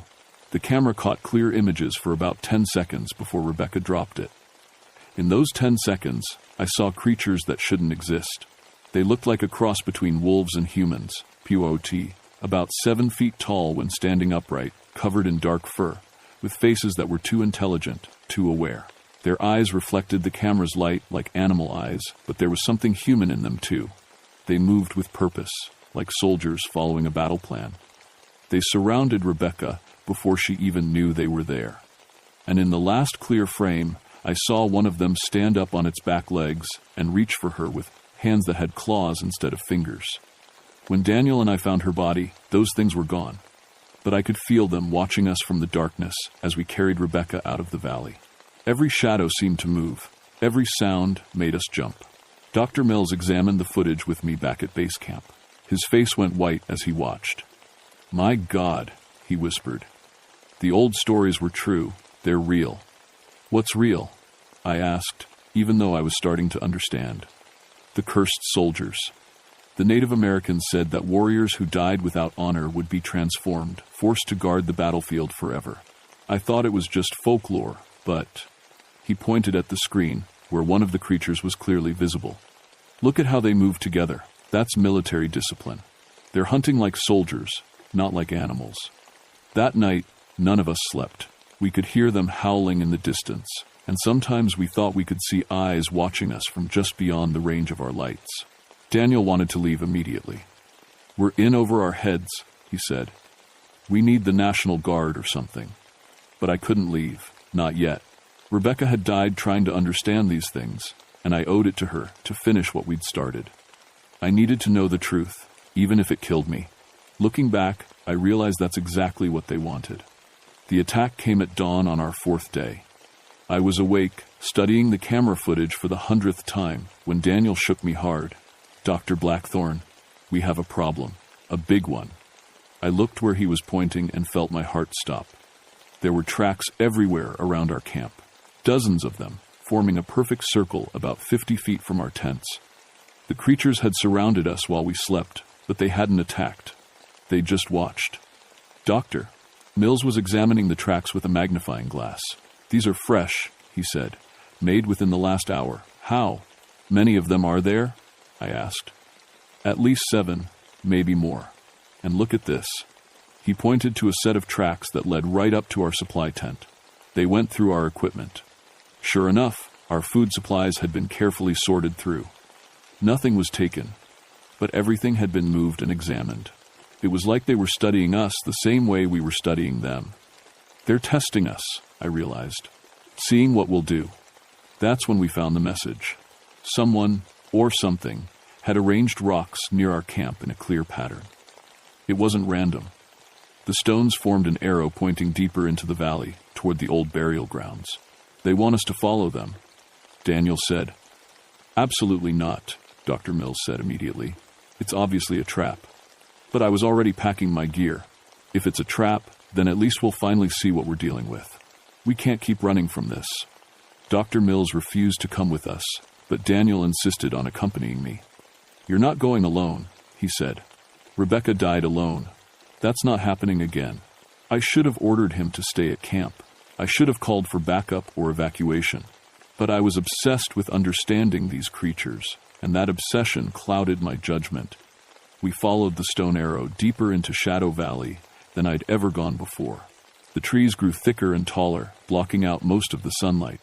Ancient burial mounds rose from the forest floor like small hills, covered in moss and fallen leaves. The tracks led us to the largest mound, where we found something that made my scientific worldview crumble completely. There was a clearing around the burial mound, and in that clearing were the remains of a camp, but not a modern camp. This one had been there for over 100 years. I could see the remnants of Civil War-era equipment. Rusted muskets, brass buttons, pieces of gray uniform fabric that had somehow survived the weather. And standing around the camp were 7 of them. They didn't hide or run when they saw us. They just stood there, watching, like they'd been waiting for us to arrive. In daylight, they were even more terrifying than they'd appeared in Rebecca's camera footage. They stood like humans, but were built like wolves. Their faces were a nightmare combination of both. Elongated snouts filled with teeth, but with human-like intelligence burning in their yellow eyes. Their hands ended in claws, but they held themselves like soldiers, with military posture and discipline. The largest one, obviously the pack leader, stepped forward. When it spoke, I nearly fainted. "You have been studying us," it said in a voice that was part growl, part human speech. "Why?" Daniel grabbed my arm so hard I could feel his fingernails digging into my skin. "It can talk," he whispered. "We are researchers," I managed to say, surprised that my voice worked at all. "We want to understand." The creature tilted its head, considering this. "We were soldiers once. Now we guard this place. You do not belong here." "The Civil War ended over 100 years ago," I said. "For you, perhaps. Not for us. We died here. We remain here. We protect here." Another of the creatures stepped forward and sniffed the air in our direction. "This one carries the scent of the female we killed. He seeks revenge." "No," I said quickly. "I seek understanding. She was my student. I want to know why she died." The pack leader's lips pulled back, showing teeth like daggers. "She sought to capture us, to study us like animals. We are not animals. We are soldiers." "But what are you?" I asked. "How is this possible?" The leader gestured toward the burial mound behind him. "We fought. We died. We were buried without honor in mass graves. The old magic of this place would not let us rest. We became what we needed to become to guard our fallen brothers." I was starting to understand. These weren't just random monsters. They were the cursed spirits of Confederate soldiers, transformed into something between human and wolf, bound to protect the battlefield where they'd died. "We don't want to disturb your rest," I said. "We'll leave and never come back." The pack leader shook his massive head. "Too late. You have seen us. You have evidence. Others will come." That's when I realized we weren't going to be allowed to leave. The pack began to spread out, surrounding us just like they'd surrounded Rebecca. But this time, I was ready. I'd been studying the old burial grounds, and I remembered something Dr. Mills had told me about Native American burial customs. "Wait!" I shouted, pulling a small bag from my backpack. "I have an offering for the honored dead." The creatures stopped moving. The pack leader's ears pricked forward with interest. I emptied the bag onto the ground. It contained tobacco, sage, and sweetgrass, traditional offerings that I'd brought to show respect to the Native American burial sites. "I honor your sacrifice," I said, not really knowing if I was doing this right. "I honor your service. I ask for safe passage for my companion and myself." The pack leader approached the offerings and sniffed them carefully. For a long moment, nobody moved. Then, slowly, he nodded. "You show respect for the dead. This is good. You may leave. But if you return, if you bring others, we will not be so merciful." Daniel and I backed away slowly, never taking our eyes off the pack. It wasn't until we were almost a mile away that we dared to run. We found Dr. Mills dead when we got back to camp. The tent was shredded, and there was blood everywhere. But no body, just his glasses and one of his boots. As we gathered what we could and fled Shadow Valley, I heard the pack howling behind us. But this time, the howls sounded different. They sounded like a funeral song. That was 49 years ago, and I still wake up some nights hearing those howls. The official report blamed all 3 deaths on a pack of aggressive feral dogs that were later eliminated by park services. Of course, no dogs were ever found, and the investigation was closed quickly. My research project was shut down, my funding pulled, and I was quietly transferred to a desk job in Richmond. I never worked in the field again. Every time I tried to go into a forest, I'd start shaking and sweating. The smell of pine trees made me sick. The sound of wind in the leaves made me think I was hearing howls. I retired early and spent the next 30 years researching folklore and Native American history. I wanted to understand what I'd experienced, to find other accounts of similar phenomena. I found more than I'd expected. There are stories like mine from battlefields all across America. Gettysburg, Antietam, Shiloh, Ark, places where soldiers died in great numbers and were buried hastily in mass graves. Park rangers and historians who work at these sites will tell you, if you ask them privately and they trust you, about things they've seen that don't make it into official reports. Strange sounds in the night, figures in old uniforms walking among the monuments, animals that behave in ways that don't make sense. Most of them dismiss it as imagination or stress. But some of them, the ones who've been there longest, they know better. I became a battlefield guide after I retired, specializing in sites where unexplained phenomena had been reported. I couldn't go back to Shadow Valley. It's been closed to the public since 1976. But I could help other people understand the importance of respecting the places where soldiers died. I tell visitors to Civil War battlefields something I learned the hard way. These places are sacred ground. The men who died here deserve our respect and remembrance.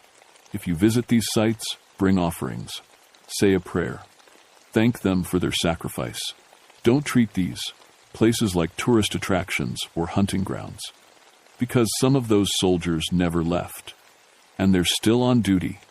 I'm 82 years old now, and I won't be around much longer. That's why I'm finally telling this story. People need to know that there are things in this world that science can't explain, and some places where the dead don't rest easy. Shadow Valley is still closed to the public. Officially, it's because of environmental concerns and difficult terrain. But I know the real reason. Every few years, someone tries to sneak in. Urban explorers, paranormal investigators, kids on dares. Most of them come back out scared and never return. But some of them don't come back at all. Last month, I got a call from a young park ranger who works the George Washington National Forest. She'd found some old research files with my name on them and wanted to ask me about Shadow Valley. She'd been hearing stories from local hunters about strange sounds in the woods, about animals behaving strangely. I told her what I'm telling you now. Leave it alone. Some mysteries are meant to stay unsolved. Some places are meant to be left undisturbed. But I know she won't listen. Scientists never do. The need to understand, to explain, to prove, it's stronger than common sense or self-preservation. I know because I was the same way once. If you're reading this and you're thinking about investigating Shadow Valley or any other place like it, remember Rebecca Thornwood. Remember Daniel Ironside. Remember Dr. Mills. And remember that some guards never abandon their posts, no matter how long ago their war ended. The pack is still out there, still protecting the bones of their fallen comrades, and they'll be there long after we're all gone, howling their eternal vigil into the Appalachian night. My name is Isaiah Blackthorne, and this is my warning to you. Some truths are too dangerous to seek.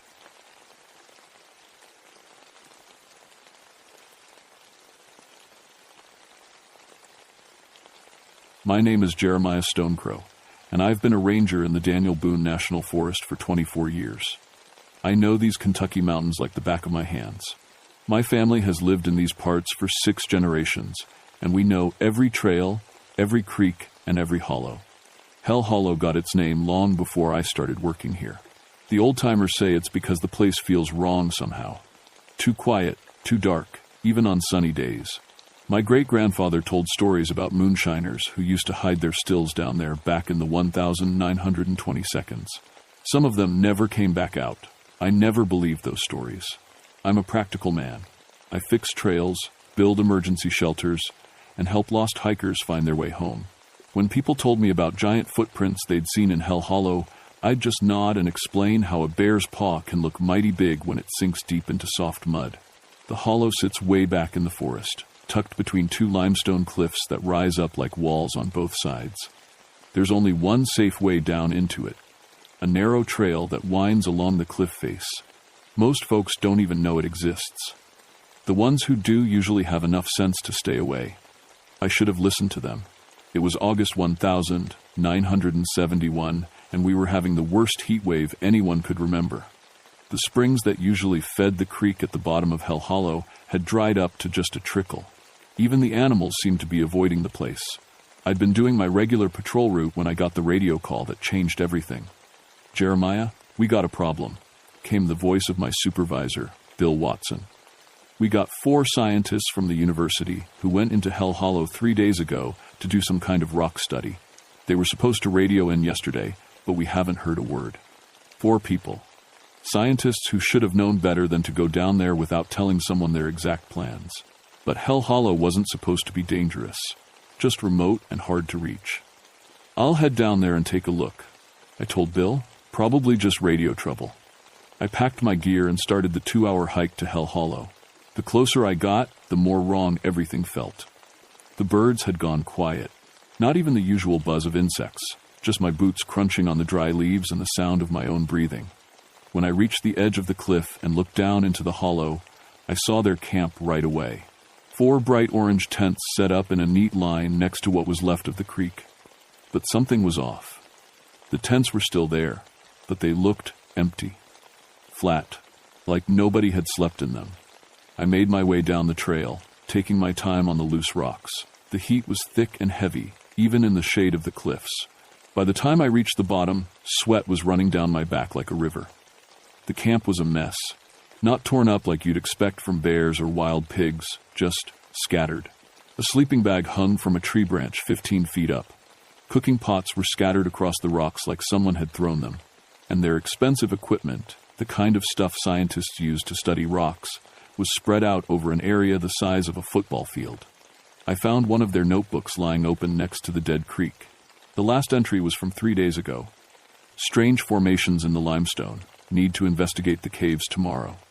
Caves. I'd been patrolling this area for over 20 years, and I'd never seen any caves. That's when I noticed the smell. Not the usual forest smells of dirt and rotting leaves. This was something else.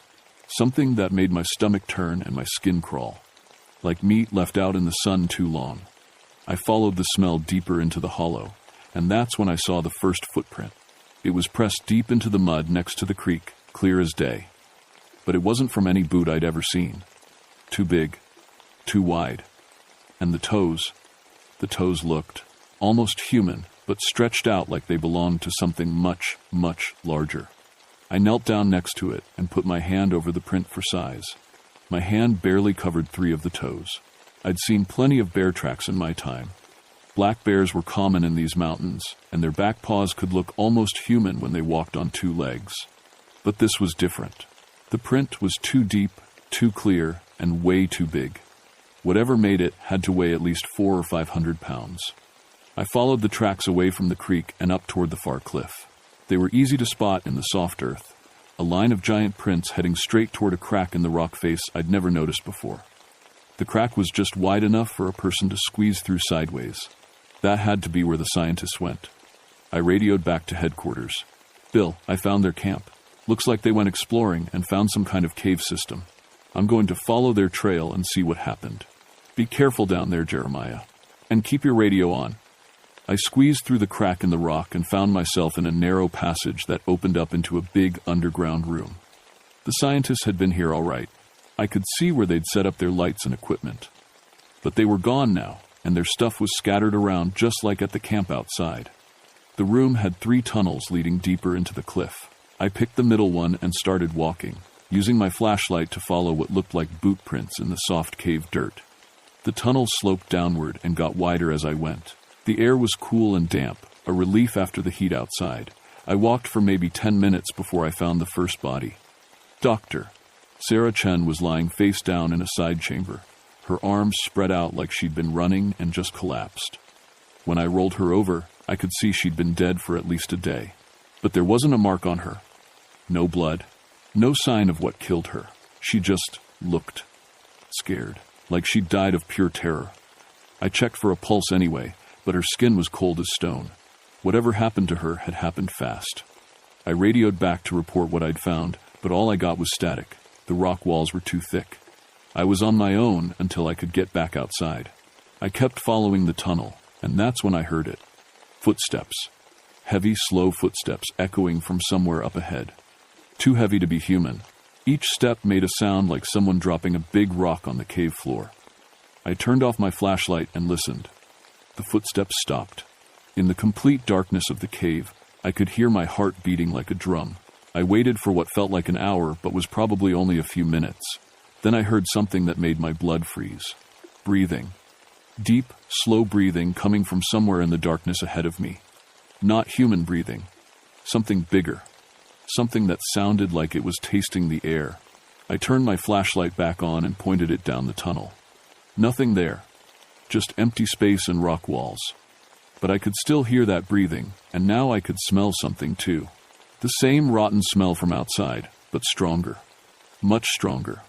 I started backing toward the way I came, keeping my light pointed ahead. That's when I saw the second body. Dr. Marcus Webb was stuck in a crack in the ceiling about 12 feet up. Not wedged in like he'd fallen. Stuck there like someone had shoved him up into the rock with tremendous force. His eyes were wide open, staring down at me. I'd seen enough. Whatever happened to these people was beyond anything I could handle alone. I needed to get out of there and call for backup. Real backup. Maybe even the state police. I turned and ran back through the tunnels as fast as I could without tripping in the dark. Behind me, I heard those footsteps again. Faster now. Coming after me. I made it to the crack in the rock just as something huge moved in the darkness behind me. I squeezed through and stumbled out into the hollow, gasping in the hot air like it was the sweetest thing I'd ever tasted. But when I looked back at the crack in the rock, I saw something that made me forget all about the heat.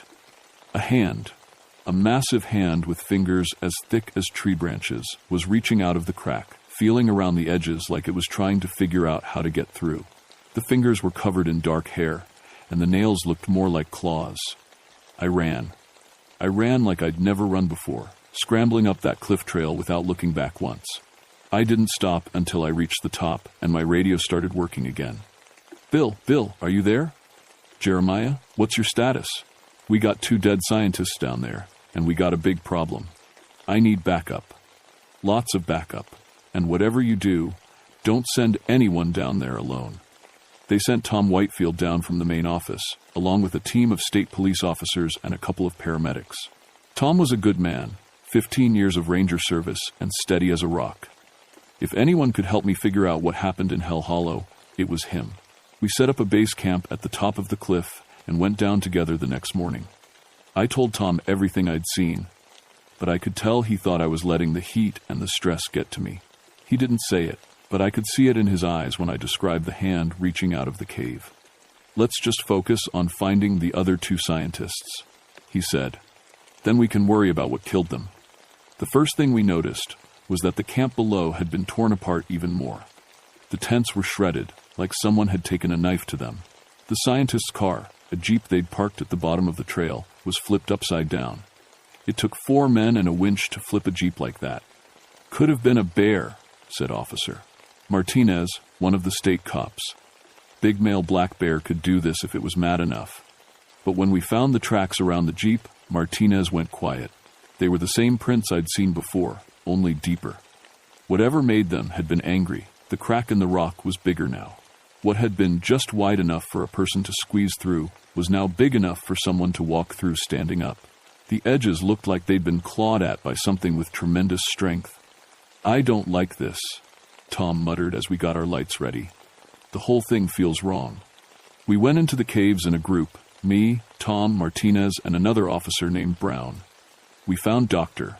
Chen's body right where I'd left it, and Dr. Webb was still stuck in the ceiling crack.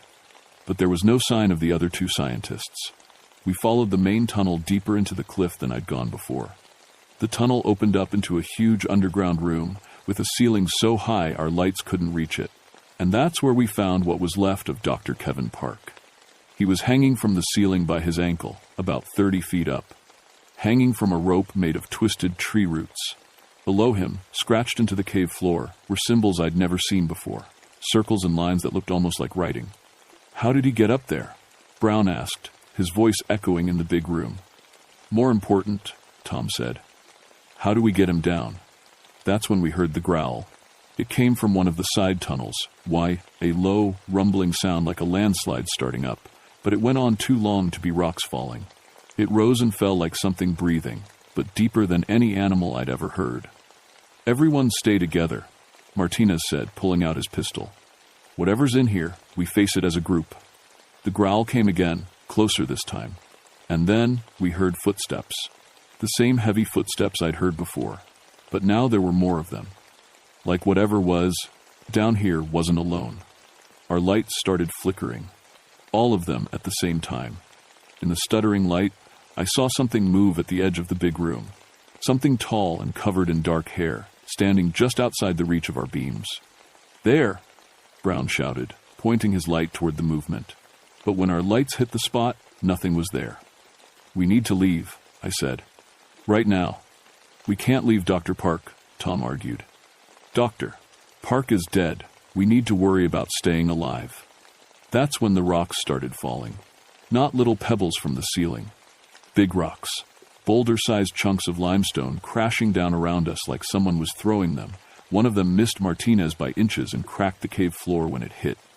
Move, move, Martinez yelled. We ran for the tunnel that led back outside, but more rocks blocked our way. We were trapped in the big room with whatever was hunting us. That's when I saw it clearly for the first time.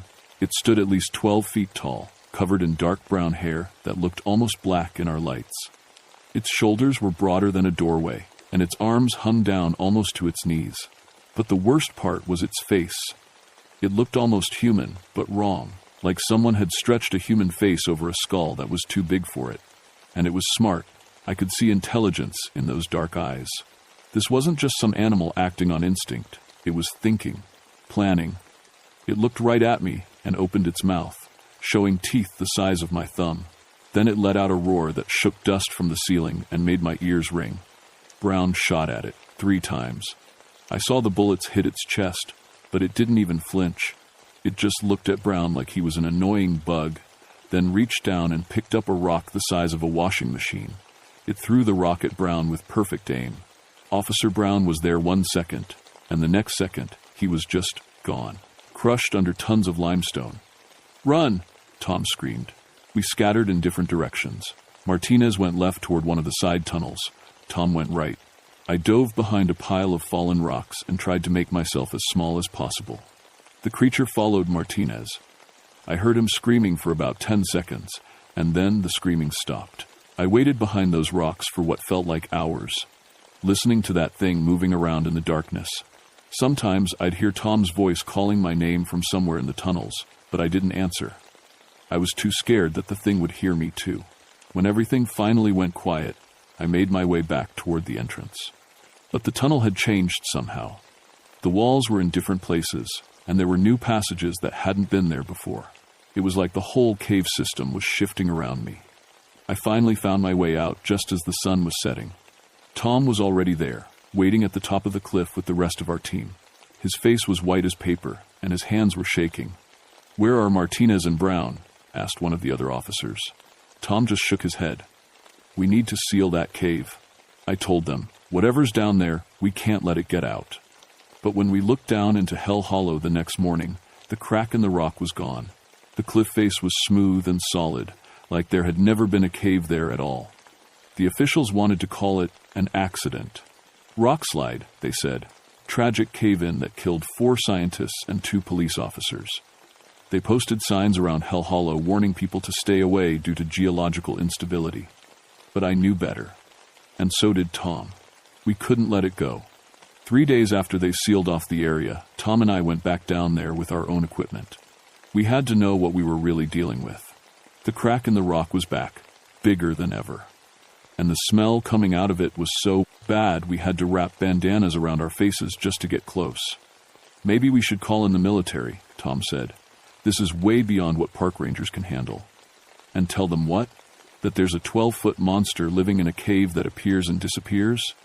They'll lock us up." Before Tom could answer, we heard voices coming from inside the cave. Human voices, calling for help. "That's impossible," Tom whispered. "Everyone who went in there is dead." But the voices were real.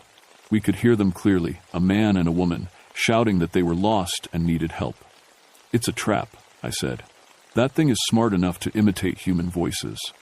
But Tom was already heading for the cave entrance.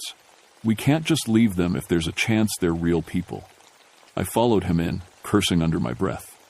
The tunnel was different again, wider and straighter, like something had been digging it out. Our flashlights seemed dimmer than usual, barely pushing back the darkness. We followed the voices deeper into the cliff, but they always seemed to be coming from just ahead of us. Around the next corner, through the next passage, leading us deeper and deeper underground, that's when I realized the truth. We weren't following the voices to find survivors. The voices were following us to make sure we got lost. "Tom, we need to turn around right now. Just a little further." I think I heard Dr. Morgan calling my name. Doctor. Morgan had been one of the scientists. She'd been dead for a week. The tunnel opened up into the same big room where we'd lost Martinez and Brown. But now it was different. The walls were covered in bones, human bones arranged in patterns that hurt to look at. And in the center of the room stood 3 of them. 3 creatures, each one bigger than the one I'd seen before. The largest one had to be 15 feet tall, with arms that could have wrapped around a tree trunk. They were waiting for us. But they weren't just animals. As I watched, the smallest one picked up a human skull and began arranging it with the others on the wall. It was making art. Or maybe a warning. That's when I heard the old Cherokee words my great-grandmother had taught me when I was little. Words I hadn't thought about in 30 years. "They are the guardians," said a voice behind us. We spun around to find an old Cherokee man standing in the tunnel entrance. I'd never seen him before, but somehow I wasn't surprised he was there. "My name is Samuel Nighthawk," he said. "My people have known about them for hundreds of years. They guard the sacred places, the burial caves, where our ancestors rest." "Burial caves?" Tom asked. Samuel pointed to the walls covered in bones. "This is where the Cherokee brought their dead for 1,000 years, until the white men came and drove us away. But the guardians stayed. They always stay." The largest creature stepped forward and let out that bone-shaking roar. But Samuel just held up his hand and spoke to it in Cherokee. The creature stopped and tilted its head, listening. "He says you have disturbed the rest of the dead. The scientists came here with their machines and their noise, and they woke the ancestors. Now the guardians are angry. How do we fix this?" I asked. "You show respect. You bring offerings. You promise to keep others away from this place." Samuel reached into his bag and pulled out a pouch of tobacco and some eagle feathers. He placed them on the ground and spoke more Cherokee words. The creatures watched but didn't move. "This is sacred ground," Samuel told us. "It must be protected. The guardians will let you leave, but only if you promise to tell no one what you've seen here." and you must make sure no one else comes to disturb the ancestors." I looked at Tom. His face was pale, but he nodded. "We promise," I said. The largest creature stepped aside and gestured toward the tunnel with one massive arm. It was letting us go. We backed toward the entrance, never taking our eyes off them. Just as we reached the tunnel, the largest one spoke. Not in Cherokee, in English. "Remember your promise," it said in a voice like rocks grinding together. "We are always watching." That was 40 years ago, and I've kept my promise. Tom and I worked together to make sure Hell Hollow stayed off limits. We moved the trail markers, filed reports about dangerous rockfalls, and generally did everything we could to keep people away from that place. When Tom retired, he moved to Florida and never talked about what happened. But before he left, he made me promise to keep watching over the hollow. I did more than that. I sought out Samuel Nighthawk and learned everything I could about Cherokee traditions and sacred sites. I learned that there are other places like Hell Hollow scattered throughout the Appalachian Mountains, places where the old guardians still protect the remains of the ancestors. The Cherokee have a word for them, *kekle kudle*, which means the tall ones who walk in darkness. They were here long before humans arrived, but they made an agreement with the Cherokee people centuries ago. The guardians would protect the sacred sites, and the Cherokee would make sure they were left alone. When European settlers came and pushed the Cherokee out, the guardians stayed behind. Most of them went deep underground or high into the mountains where no one would find them. But a few remained in places like Hell Hollow, keeping their ancient promise to protect the dead. I'm retired now, but I still go back to Hell Hollow every few months. Not down into the valley, I'm not stupid. But I sit on the cliff and leave tobacco offerings the way Samuel taught me.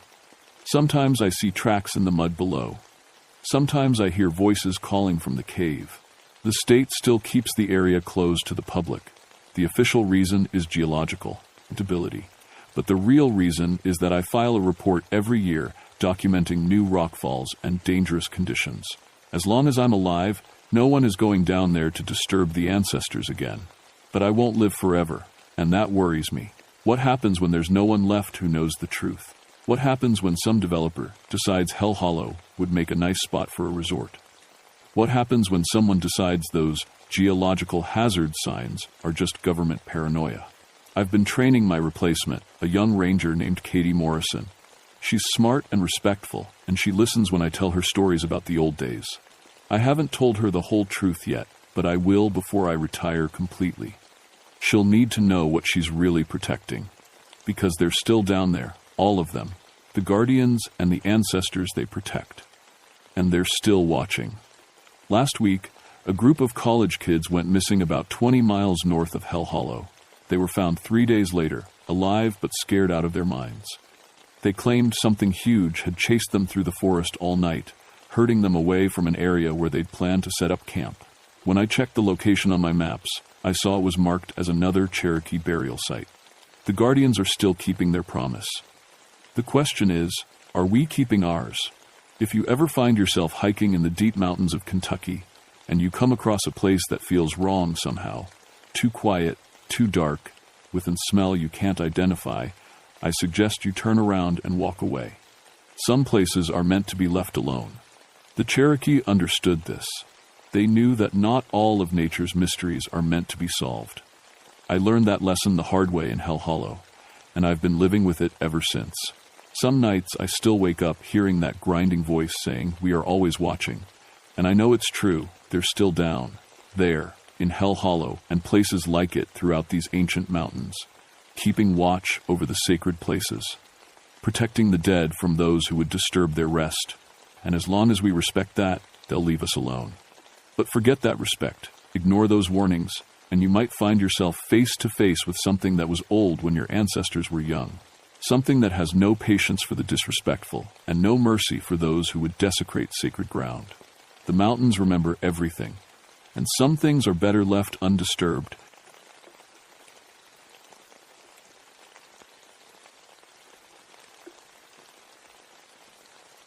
My name is Malachi Ravenwood, and I've been a park ranger in North Carolina's Pisgah National Forest for 19 years. In all that time, I've seen bears attack campers, watched lightning split ancient oaks in half, and pulled more lost hikers off dangerous cliffs than I care to count. But nothing prepared me for what happened at Widow's Peak in November of 1984. People always ask me about the strangest thing I've encountered in these mountains. They expect stories about wild animals or crazy weather. They don't expect what I'm about to tell you. Widow's Peak sits on the highest ridge in my patrol area, about 8 miles up a trail that would challenge even experienced hikers. Most folks never make it that far. The path gets steep and narrow, with loose rocks that can send you tumbling down the mountainside if you're not careful. That's probably for the best. I'd been up there hundreds of times over the years. It's my job to check the old cabin ruins, make sure no one's camping illegally, and keep an eye on the wildlife. The place has always felt different from the rest of the forest. Quieter somehow. Even the birds don't sing much up there. Local folks have stories about the peak, of course. Every mountain in Appalachia has its tales. They say it got its name back in the 1800s, when pioneer women would climb up there to watch for their husbands coming home from long hunting trips or trading journeys. Some of those men never came back. Some of those women never stopped waiting. I never paid much attention to the stories. I'm a practical man. I studied at the seminary for 3 years before I realized God was calling me to serve in a different way. These mountains taught me that nature has its own mysteries, but they're usually things you can explain if you know enough about weather patterns, animal behavior, and geology. The crying sounds people claim to hear up there? Just wind blowing through the rock formations. The cold spots? Mountain air gets trapped in certain areas. The feeling of being watched? Your mind playing tricks when you're alone in the wilderness. That's what I believed, anyway. The November weather that year was strange. We should have had frost by then, maybe even our first snow. Instead, we were dealing with what old-timers call an Indian summer, warm days that feel stolen from September. It made the forest restless. Animals weren't following their normal patterns. Plants that should have been dormant were still growing. I remember that Tuesday morning when everything started to change. I was drinking coffee in the ranger station when the radio crackled to life. "Malachi, we've got a situation up at Widow's Peak." The voice belonged to Sheriff Tom Bradley, and he sounded tired. "Need you to meet me at the trailhead." "What kind of situation, Tom?" 3 hikers, all dead, no obvious cause. I set down my coffee cup harder than I meant to. "Dead how?" "That's what we need to figure out." The hike up to Widow's Peak usually takes about 3 hours, but Tom and I made it in 2. We found the bodies near the old cabin ruins, arranged in a rough circle like they'd been sitting around a campfire.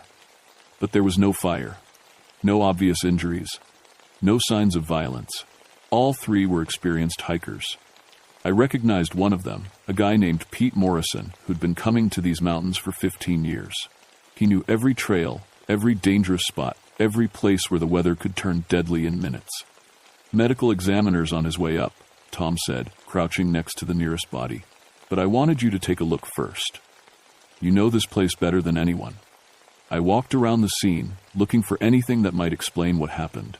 The hikers' gear was neatly arranged. Their tent was properly set up. Food was still hanging in a bear bag, untouched. Everything looked normal, except for the expressions on their faces. They looked terrified. Not surprised, not shocked, terrified. Like they'd seen something that froze their blood before they died. "Tom," I said quietly, "look at their eyes." He did, and I watched his face go pale. All 3 hikers were staring in the same direction, toward the edge of the cliff where the land dropped away into nothing. That's when I noticed how cold it was getting. The temperature had dropped at least 20 degrees since we'd arrived, and the sun was still shining. Fog was starting to roll in from the valley below, thick and gray and moving faster than it should. "We need to get the medical examiner up here quickly," I said. "And then we need to get everyone off this mountain." But even as I said it, I knew it was already too late. The medical examiner, Dr.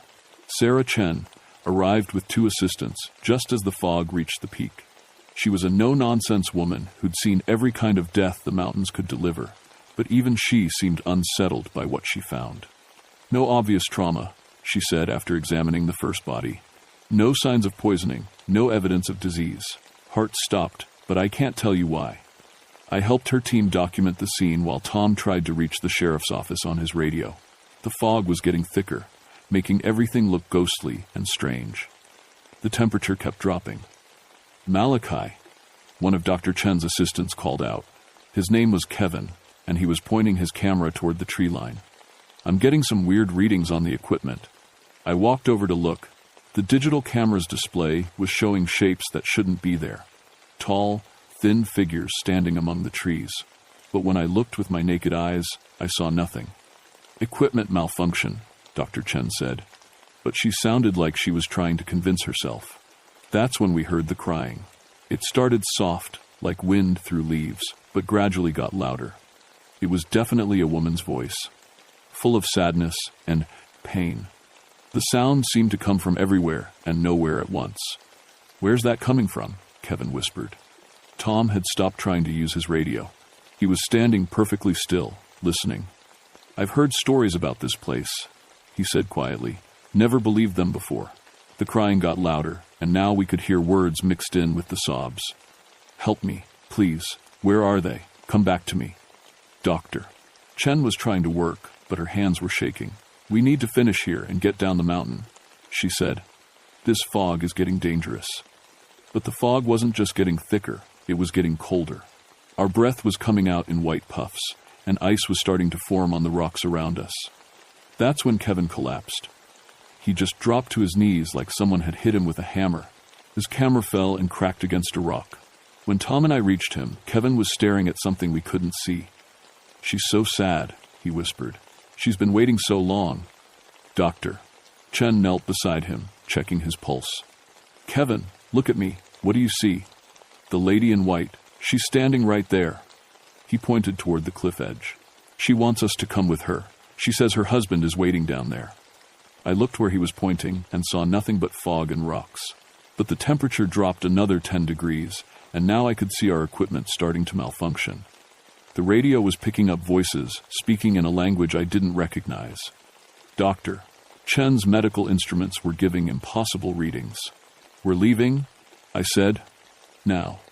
But when we turned to head back down the trail, we found our path blocked by fog so thick we couldn't see 3 feet ahead. And the crying was getting closer. Kevin stood up suddenly, his eyes fixed on something none of us could see. "She says she's been alone for so long. She says we don't have to be alone anymore." He started walking toward the cliff. Tom grabbed his arm, but Kevin was stronger than he looked. "She's beautiful," he said dreamily. "She just wants us to jump. It's not far. Her husband is waiting at the bottom." That's when I realized we weren't dealing with mountain weather or equipment problems. We were dealing with something that had been waiting on this peak for over 100 years, something that fed on grief and loneliness, something that had already killed 3 experienced hikers, and now it wanted us. Dr. Chen was backing away from Kevin, her medical bag clutched against her chest. "This isn't possible," she kept saying. "This isn't possible." But Tom was a mountain man, born and raised in these hills. He'd heard the stories from his grandmother, even if he'd never believed them. "Cherokee used to say this place was cursed," he said quietly. "Said there were spirits here that couldn't move on." The crying was right next to us now, so close I could feel breath on my neck.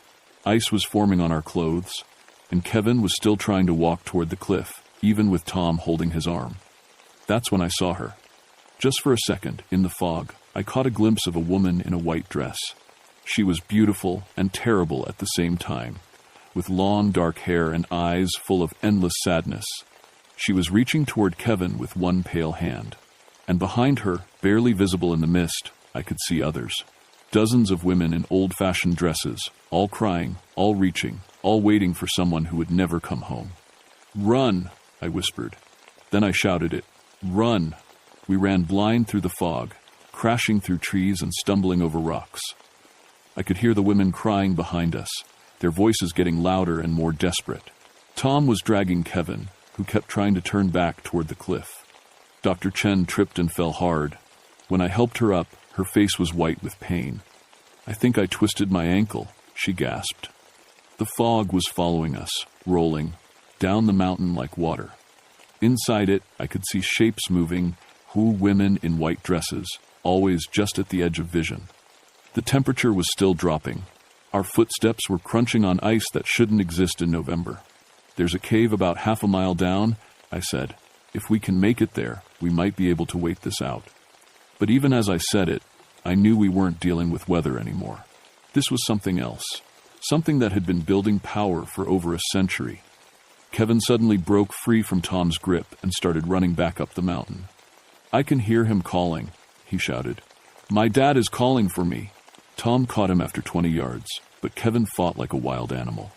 "Let me go. He's been waiting for me. He's been waiting for so long." That's when I realized what was happening. The spirits weren't just randomly attacking people. They were showing us things, making us see our own dead loved ones. Kevin's father had died in Vietnam when Kevin was just a baby. "Don't listen to them," I told the others. "Whatever they show you, whatever they promise, it's not real."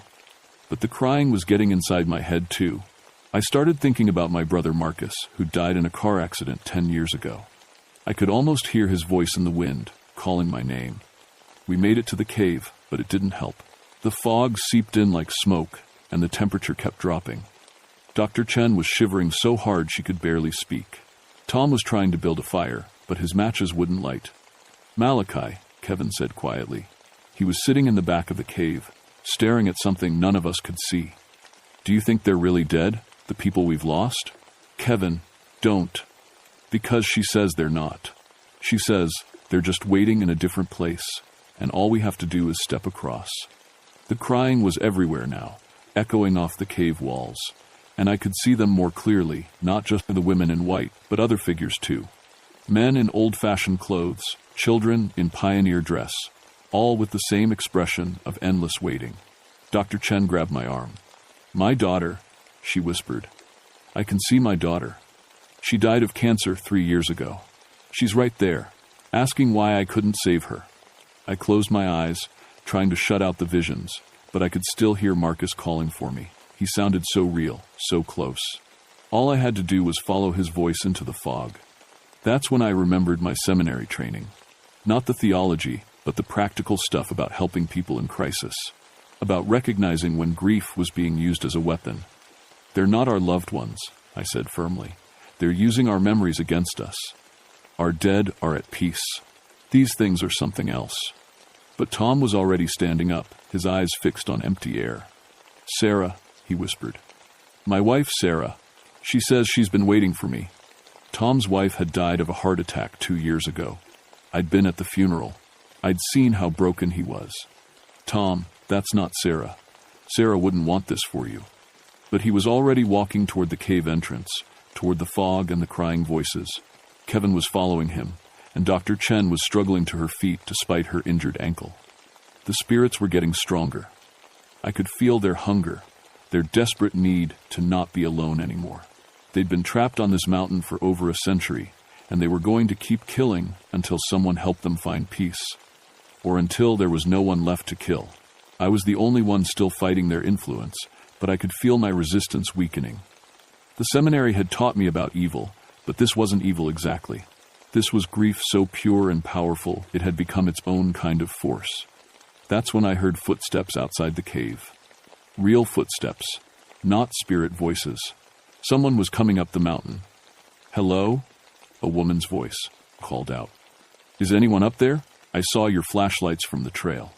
It was Emma Brightwater, a local guide who knew these mountains as well as I did. She was bringing a group of tourists up for a sunrise hike. "Emma," I shouted, "stay back, don't come up here." But it was too late. The fog was already reaching down the mountain toward her, and the crying voices were getting excited, like predators who'd spotted fresh prey. I had to make a choice. I could try to save my team, who were already halfway lost to the spirits. Or I could try to save Emma and her tourists, who didn't even know what they were walking into. The spirits were crying louder now, and through the cave entrance I could see them clearly, dozens of women in white, all reaching toward the fog with desperate hands. And somewhere in that crowd of the dead, I saw a face I recognized from old photographs in the local history museum.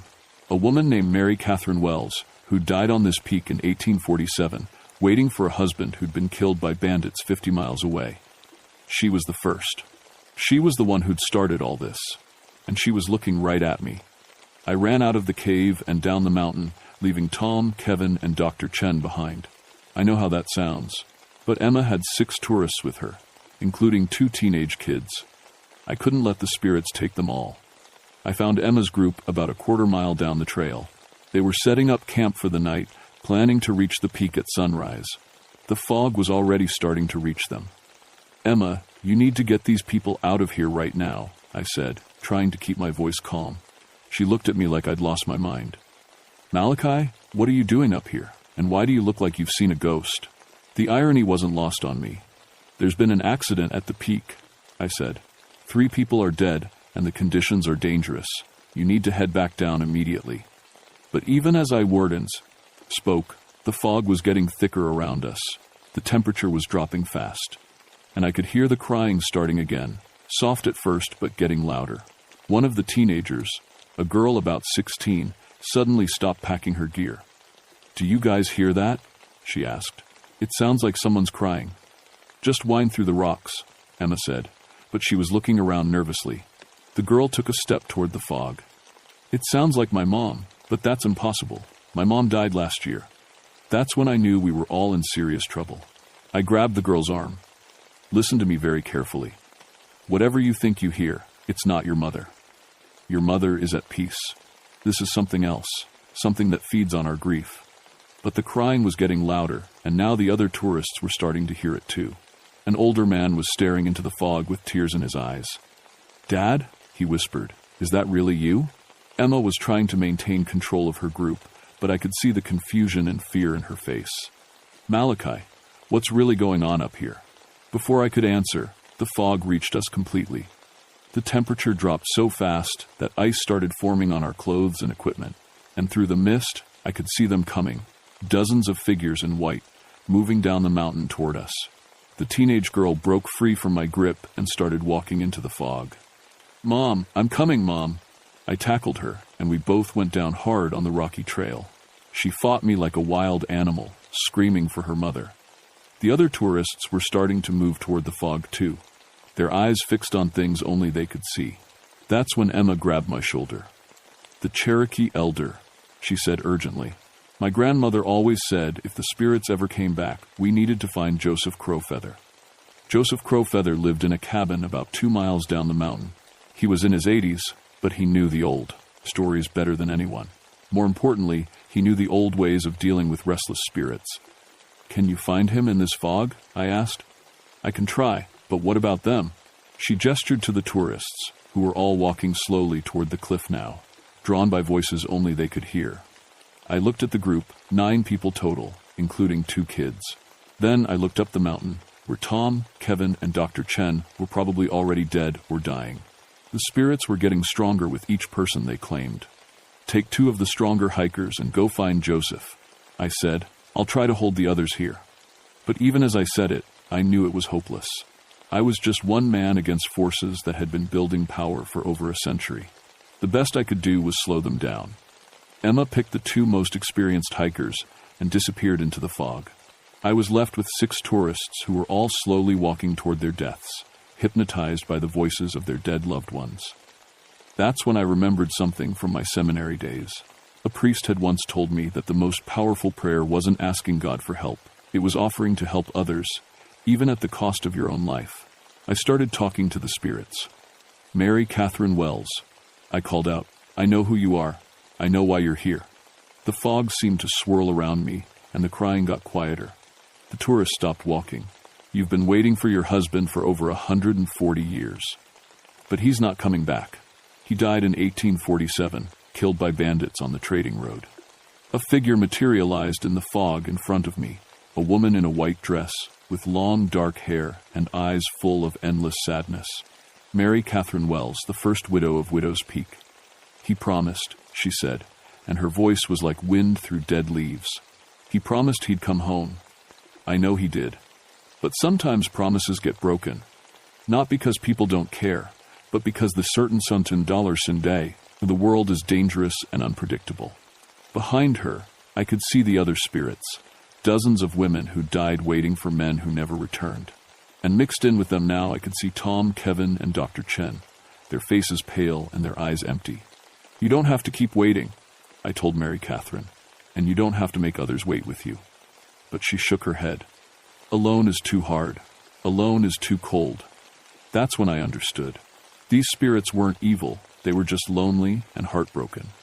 They'd been feeding on the grief of others because their own pain was too much to bear alone. "You're right," I said. "Alone is too hard, but this isn't the way to fix it." I could hear Emma coming back up the mountain with Joseph Crow Feather, but I could also feel the spirits getting ready to strike, to pull me and the remaining tourists into their eternal vigil. I had one chance to end this before more people died. "Mary Catherine," I said, "let me help you find him." Joseph Crow Feather arrived just as the spirits were reaching for me. He was a small, elderly man, but he carried himself with the authority of someone who dealt with forces beyond the physical world. "You cannot bargain with grief," he told me quietly, "but you can help it find peace." He began to chant in Cherokee, words I didn't understand but could feel in my bones. The fog started to thin, and the temperature began to rise. The spirits became more solid, more visible. "They need to know their loved ones are safe," Joseph explained as he worked. "They need to be shown the way across." The ceremony took 4 hours. Joseph sang and burned sage and cedar, calling on his ancestors to help guide the lost spirits home. I held the line, keeping the tourists calm and safe while the ritual played out. Slowly, one by one, the spirits began to fade. But Mary Catherine Wells was the last to go. "Will you tell people about us?" she asked me. "Will you, to make sure we're not forgotten?" "I promise," I said. She smiled then, and for a moment she looked young and happy instead of sad and haunting. "Thank you." Then she was gone, and the fog lifted, and the November warmth returned to the mountain. We found Tom, Kevin, and Dr. Chen near the cliff edge, unconscious but alive. They had no memory of what happened after we entered the cave. The official report listed the incident as severe altitude sickness and temporary disorientation caused by unusual weather conditions. I left the Park Service 6 months later. The nightmares were too much, and I couldn't stop thinking about all the people who died on that mountain over the years. But I didn't leave the mountains entirely. I became a grief counselor, working with families who'd lost loved ones in hiking accidents and climbing mishaps. I helped them understand that letting go doesn't mean forgetting, and that moving on doesn't mean leaving our dead behind. I still go up to Widow's Peak sometimes, usually on the anniversary of Mary Catherine's death. The crying has stopped, but the place still feels different from the rest of the forest. Quieter, more peaceful. But sometimes, on warm November nights when the fog rolls in from the valley, I can still hear whispers in the wind. Not crying anymore, but something else. Gratitude, maybe. Or just the mountain itself, remembering what it once held. Emma still runs hiking tours, but she doesn't take groups to Widow's Peak anymore. Joseph Crow Feather died 2 years after the incident, taking many of the old stories with him. The Cherokee say his spirit helps guide other lost souls to their proper rest. The tourists who were with us that night don't remember much. Dr. Chen transferred to a hospital in Asheville. Tom retired from the sheriff's department and moved to Florida.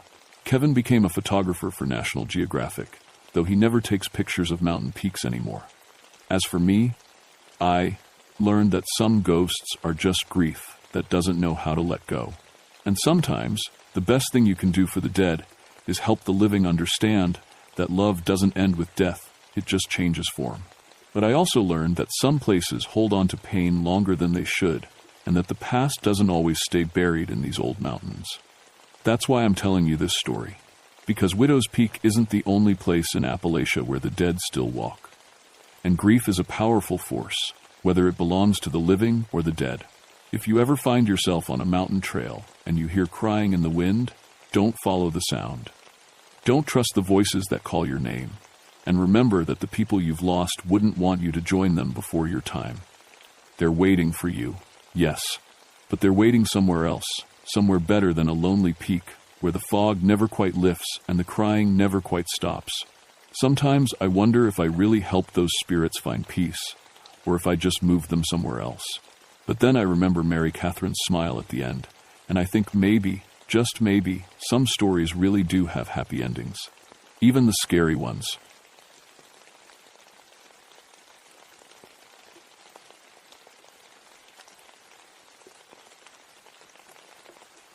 My name is Ezekiel Darkwood, and I've been a park ranger for 20 years. People always laugh at my last name, like it's made up for a scary movie. But let me tell you something. After what happened in Bone Church Valley, I wish it was just a joke. I work in Jefferson National Forest in Virginia. My job is simple: protect the old sites that tell our history.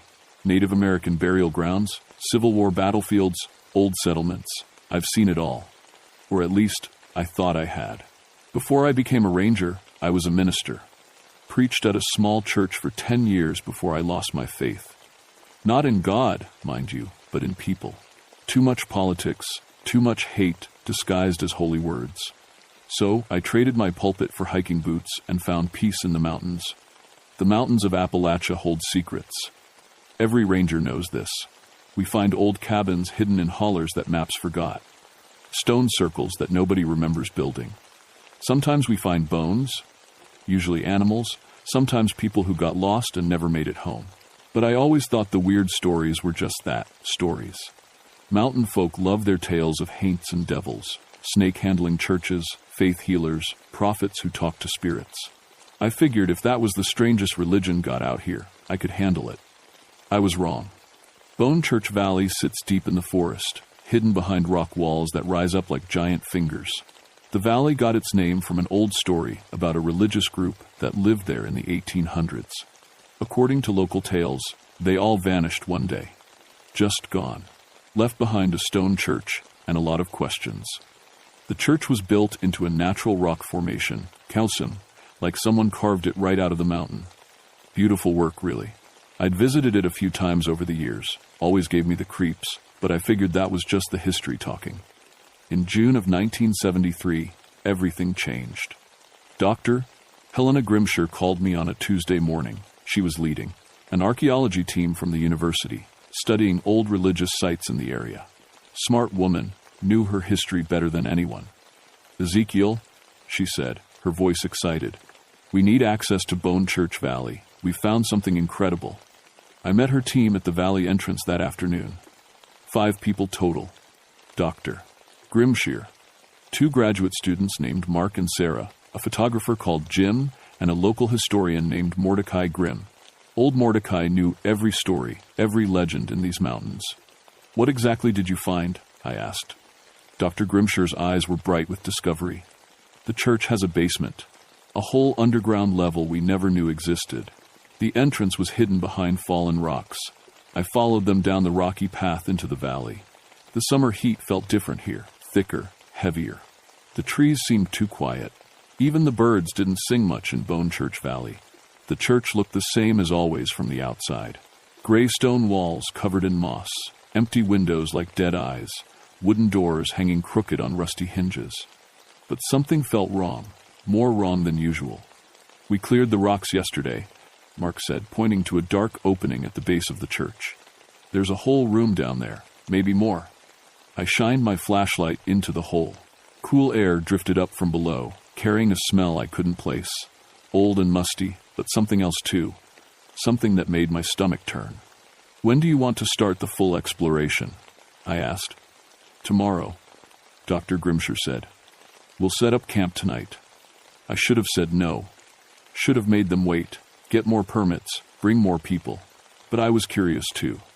In 20 years of protecting these sites, I'd never found anything like this. As we set up their tents near the tree line, I noticed something odd. The grass around the church was brown and dead, even though it was the middle of summer. A perfect circle of dead earth, maybe 100 yards across. "Probably just the soil, Doctor," Grimshire said when I mentioned it. "Rocky ground, poor drainage. But I'd been in these mountains long enough to know when something wasn't natural. The dead zone was too perfect, too clean, like something had poisoned the very ground." That night, I lay in my sleeping bag, listening to the wind in the trees. Except there was no wind. The air was perfectly still. So what was making that sound? It almost sounded like voices. We went into the underground chamber first thing the next morning. Dr. Grimshire led the way with her flashlight, followed by Mark and Sarah. Jim brought his camera equipment, and Mordecai came last, muttering prayers under his breath. I brought up the rear, my ranger instincts on high alert. The stone steps were worn smooth, like thousands of feet had walked them over the years.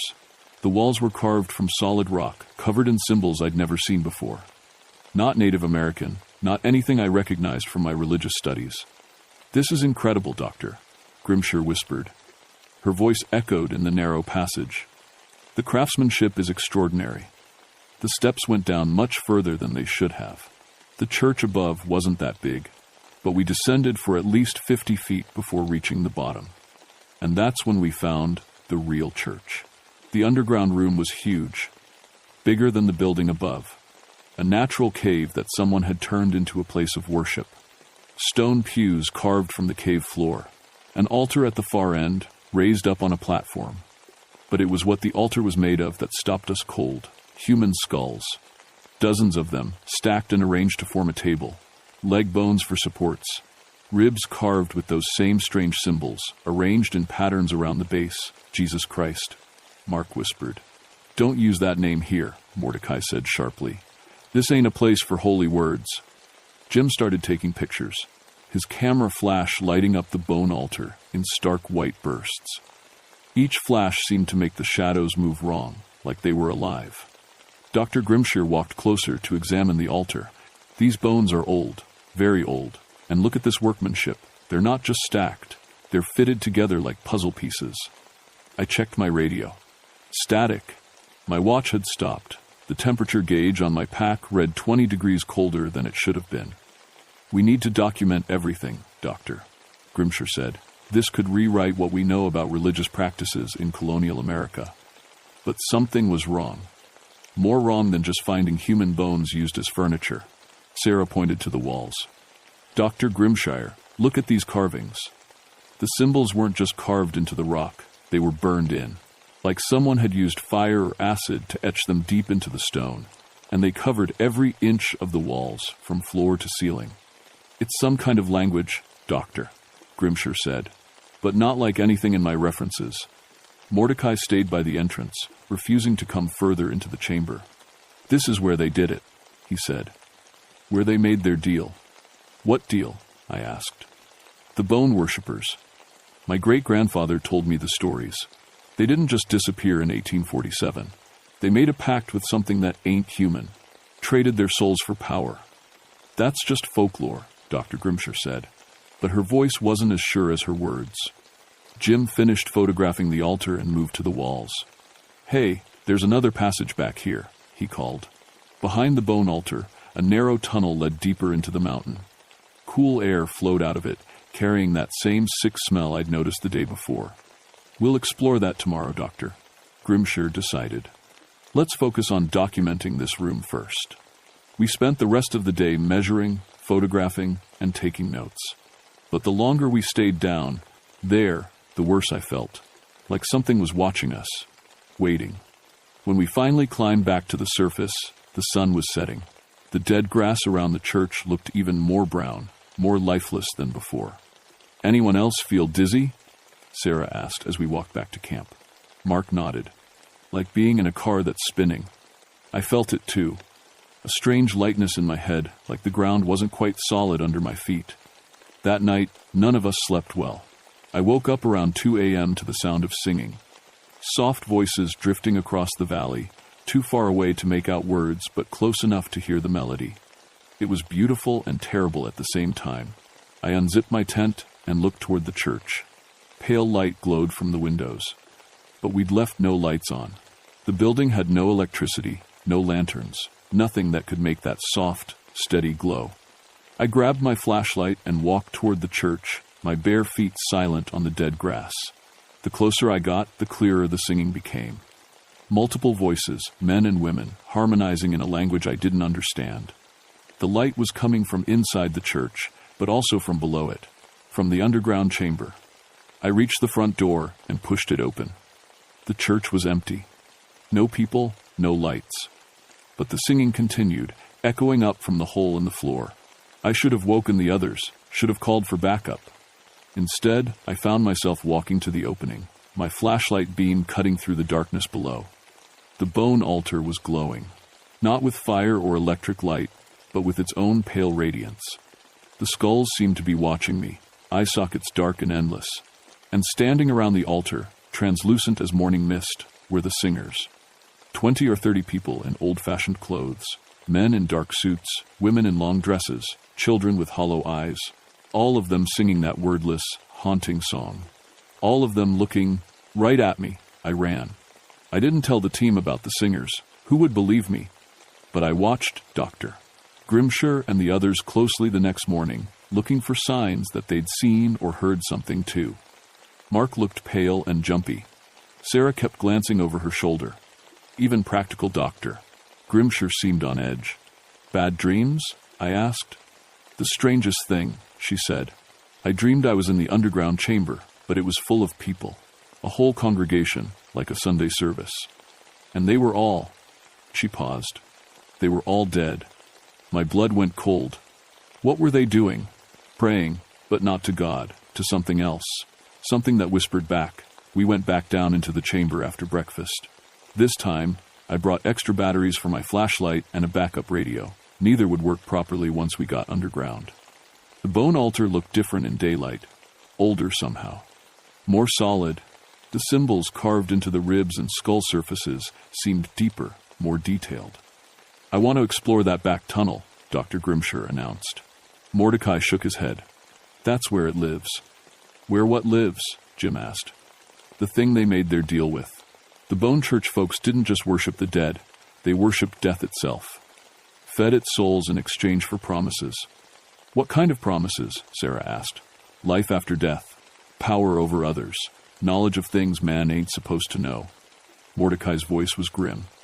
But every deal with the devil has a price. Dr. Grimshire ignored him. Mark, Sarah, you stay here and continue documenting. Jim, bring your camera.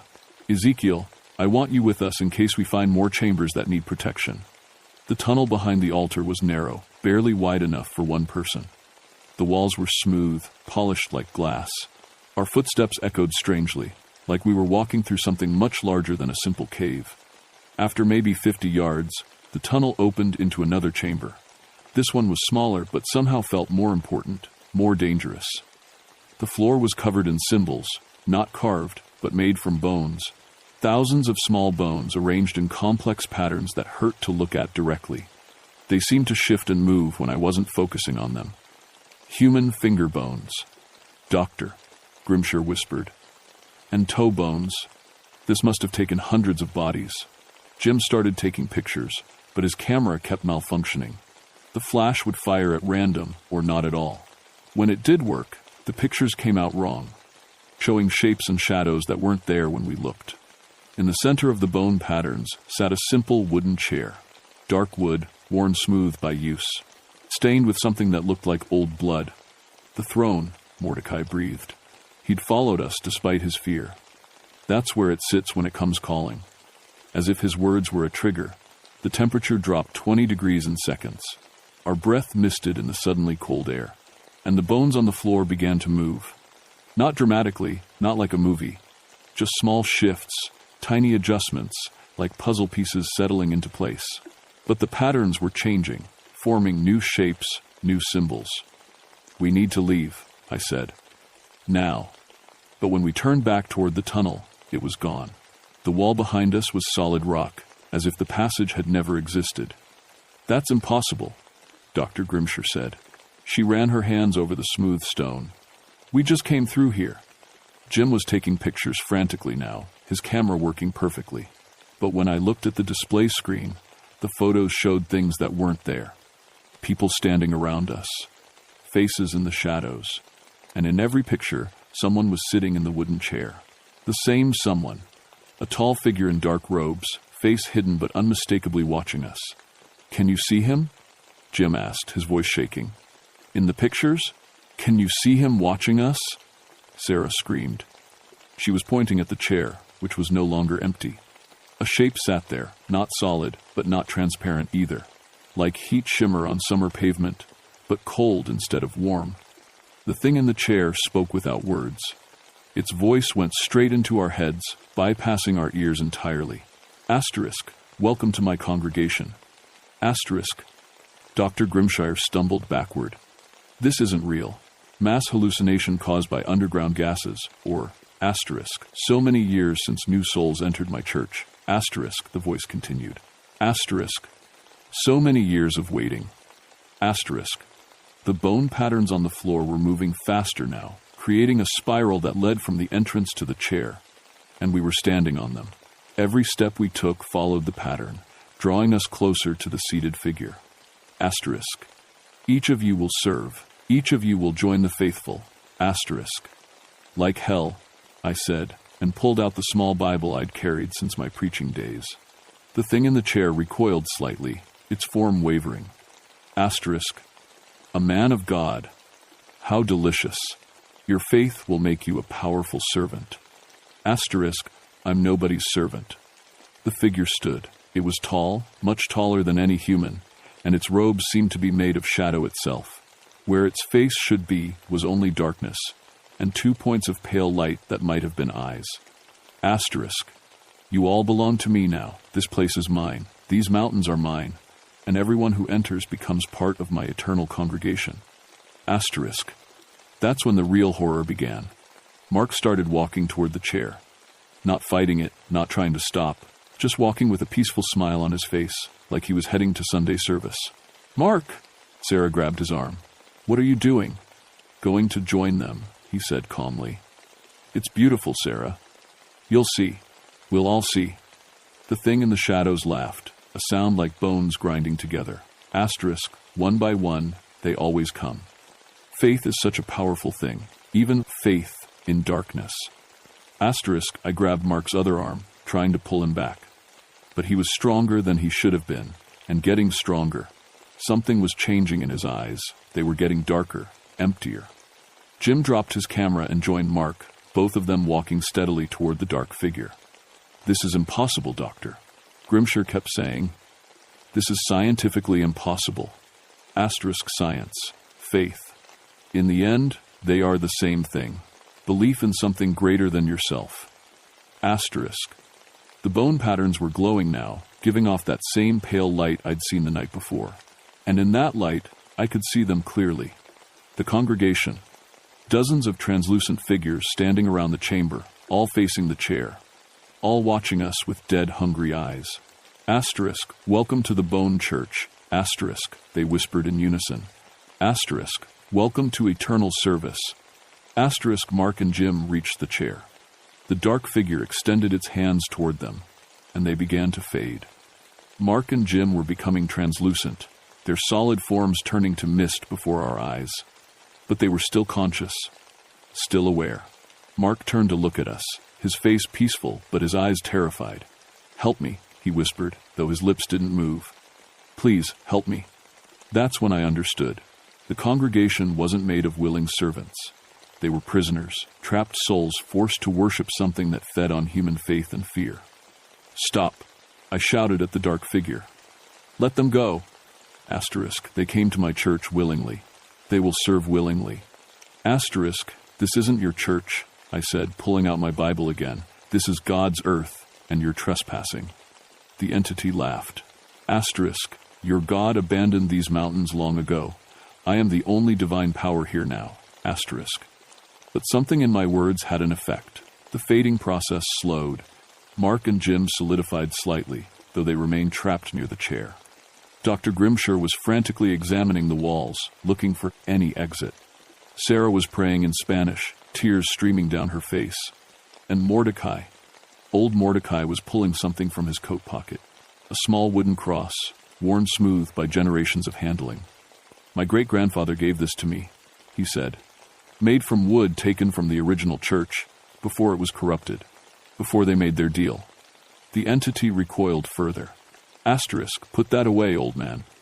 Asterisk, the Reverend Joshua McKnight, Mordecai continued, holding the cross steady. He was the preacher here before the corruption, before they started worshipping bones and shadows instead of the Lord. Asterisk, that name has no power here. Asterisk, don't it? Mordecai stepped forward. Reverend McKnight cursed this place when he died. Said no evil would rest easy in his church. Said the light would always find a way back in. The bone patterns on the floor were dimming. The congregation of trapped souls was becoming more solid, more human-looking, and some of them were looking at the dark figure with something other than worship. They were looking at it with anger. That's it, I realized. You're not keeping them here by choice. You're holding them against their will, against the will of the original church. Asterisk, silence. Asterisk. The entity's voice was losing its smooth confidence. It sounded strained, desperate. I opened my Bible to Psalm 23, the most powerful words I knew. The Lord is my shepherd. I shall not want. Asterisk. Stop. Asterisk. He maketh me to lie down in green pastures. The trapped congregation was becoming more solid with every word. They were remembering who they were, what they'd been before the corruption took hold. He leadeth me beside the still waters. One of the congregation members, a woman in an old-fashioned dress, stepped away from the crowd.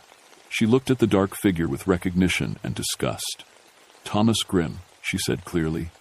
I remember you now. You were our preacher. You led us into darkness. More voices joined hers. Thomas Grimm, who sold our souls.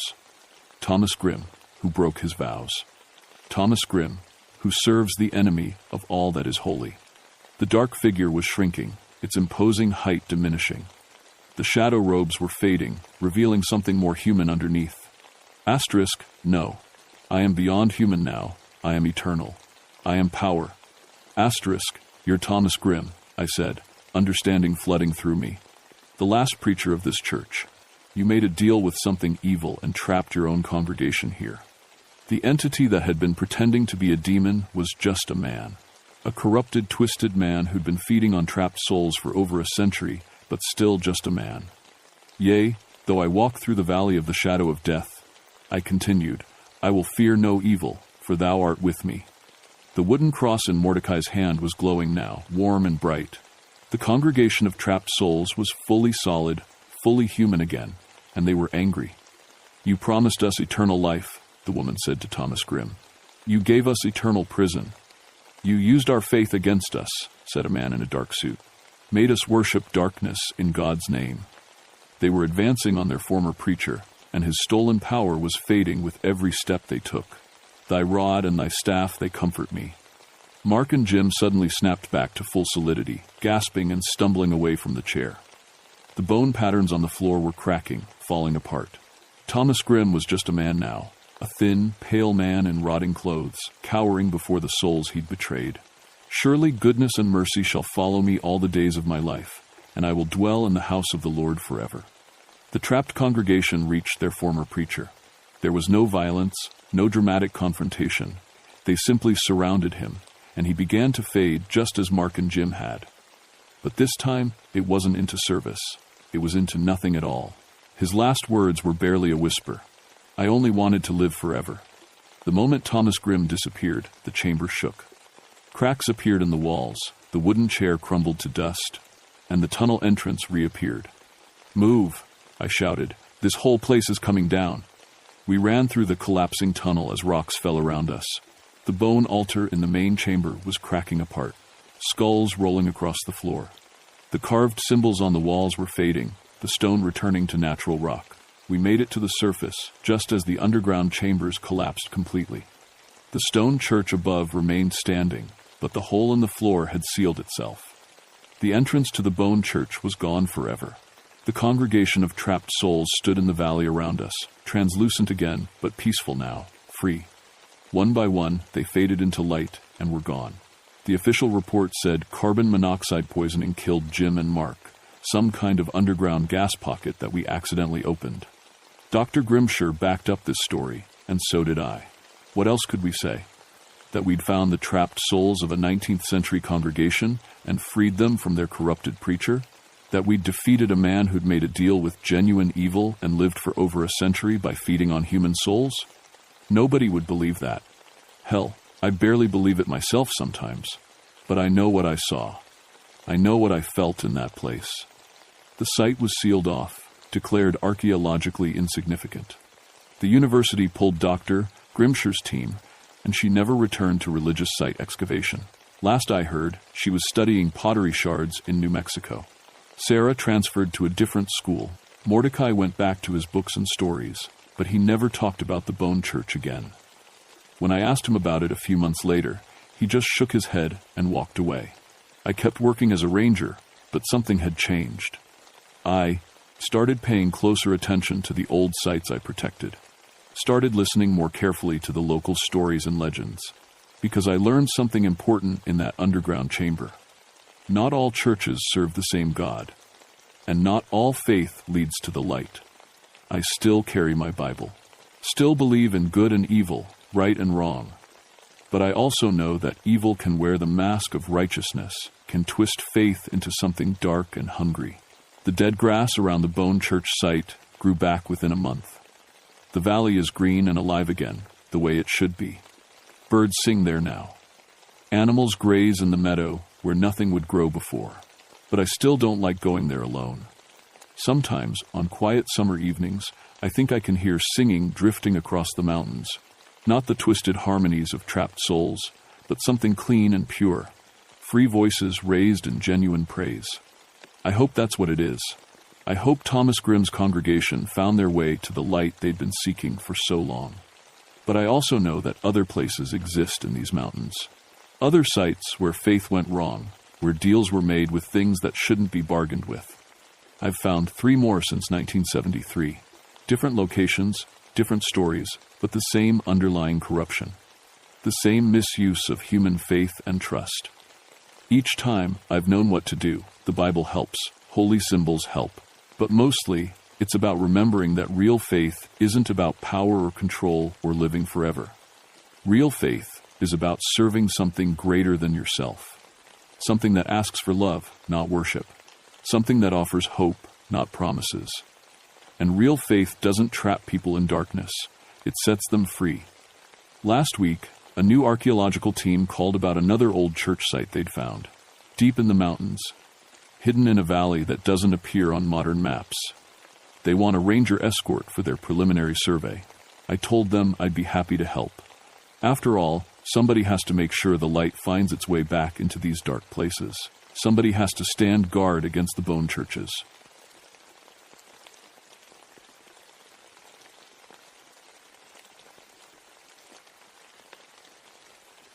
My name is Obadiah Nightshade, and I've been wearing a badge in these mountains for 17 years. Started as a deputy sheriff when I was 27, fresh out of the army and full of ideas about right and wrong. Now I'm 44, got gray in my beard, and I know the mountains keep their own kind of justice. I work for the federal government now, hunting down the bad guys who think these hills will hide their crimes. Drug runners, moonshiners, gun smugglers, they all think the same thing. They think if they go deep enough into the hollers, nobody will find them. They're usually wrong about that. I've made over 200 arrests in these woods, and I know every trail, every cave, every place a man might try to disappear. October of 1978 was different, though. The leaves were turning, and there was something in the air that made even the old-timers nervous. They called it a bad moon coming, and they wouldn't go into certain parts of the forest after dark. I figured it was just mountain talk. These folks love their ghost stories and old Cherokee legends. Moonshine Hollow sits deep in the Nantahala National Forest, about 30 miles from the nearest road. It's a place where the mountains fold in on themselves, creating hidden valleys that never see much sunlight. The Cherokee used to call it sacred ground, but these days it's mostly known for one thing: illegal whiskey. For months, we've been tracking a moonshine operation running out of the hollow. Big operation, too. Not some weekend hobby distiller. They were moving hundreds of gallons a week, selling to dealers as far away as Atlanta. My informants told me the leader went by Mountain Mike, and his crew was dangerous. Armed, organized, and mean enough to shoot first if they thought you were law enforcement. I'd been planning a raid for weeks, waiting for the right moment. Federal agents don't go into places like Moonshine Hollow alone, not if they want to come back out. My partner was, she's supposed to be Agent Maria Bloodmoon from the DEA. She was Cherokee herself, grew up in these mountains before going to college and joining the government. Smart as a whip and tougher than most men I knew. The plan was simple. We'd hike in before dawn, set up surveillance, and call for backup once we confirmed the operation was still active. Standard procedure for this kind of bust. I'd done it dozens of times before. But when I got to our meeting point that morning, Maria wasn't there. Her truck was parked where it should be, but she was nowhere to be found. I waited an hour, then 2. Finally, I decided to check the hollow myself. Maybe she'd gone ahead to scout, though that wasn't like her. The trail down into Moonshine Hollow winds between massive oak trees and over rocks worn smooth by thousands of years of rain. About halfway down, I started noticing things that didn't sit right. Animal tracks in the mud, but wrong somehow. They looked like wolf prints, except wolves had been gone from these mountains for 50 years. And they were huge, bigger than any wolf I'd ever heard of. The forest was too quiet. No birds singing, no squirrels chattering. Even the insects seemed to have gone silent. In 17 years of walking these woods, I'd never heard such complete quiet. It made my skin crawl. When I reached the bottom of the hollow, I found something that stopped me cold. The moonshine operation was there, all right. Copper stills, fermentation tanks, cases of mason jars ready for shipping, but it was completely abandoned. Not abandoned like they'd heard we were coming and ran. Abandoned like they'd left in the middle of the night and never looked back. Coffee was still sitting in cups, gone cold but not moldy. A pot of beans sat on a camp stove, burned black on the bottom. Sleeping bags were scattered around like people had jumped out of them and run. And there was something else. A smell I couldn't quite place, like wet dog and something. Rotten. That's when I saw the first set of tracks. The tracks started near the biggest still and led off into the trees. Human footprints, size 10 boots from the look of them. Normal enough, except for what happened about 20 yards into the forest. The boot prints just stopped. And in their place were those massive wolf tracks I'd seen on the trail. I'd been a tracker since I was a kid. Learned from my grandfather who learned from the Cherokee. You don't just lose human tracks and find animal tracks in the exact same spot. But there they were, clear as day in the soft mountain mud. I followed the wolf tracks for maybe 100 yards before they disappeared onto rocky ground. By then, I was starting to feel like something was watching me.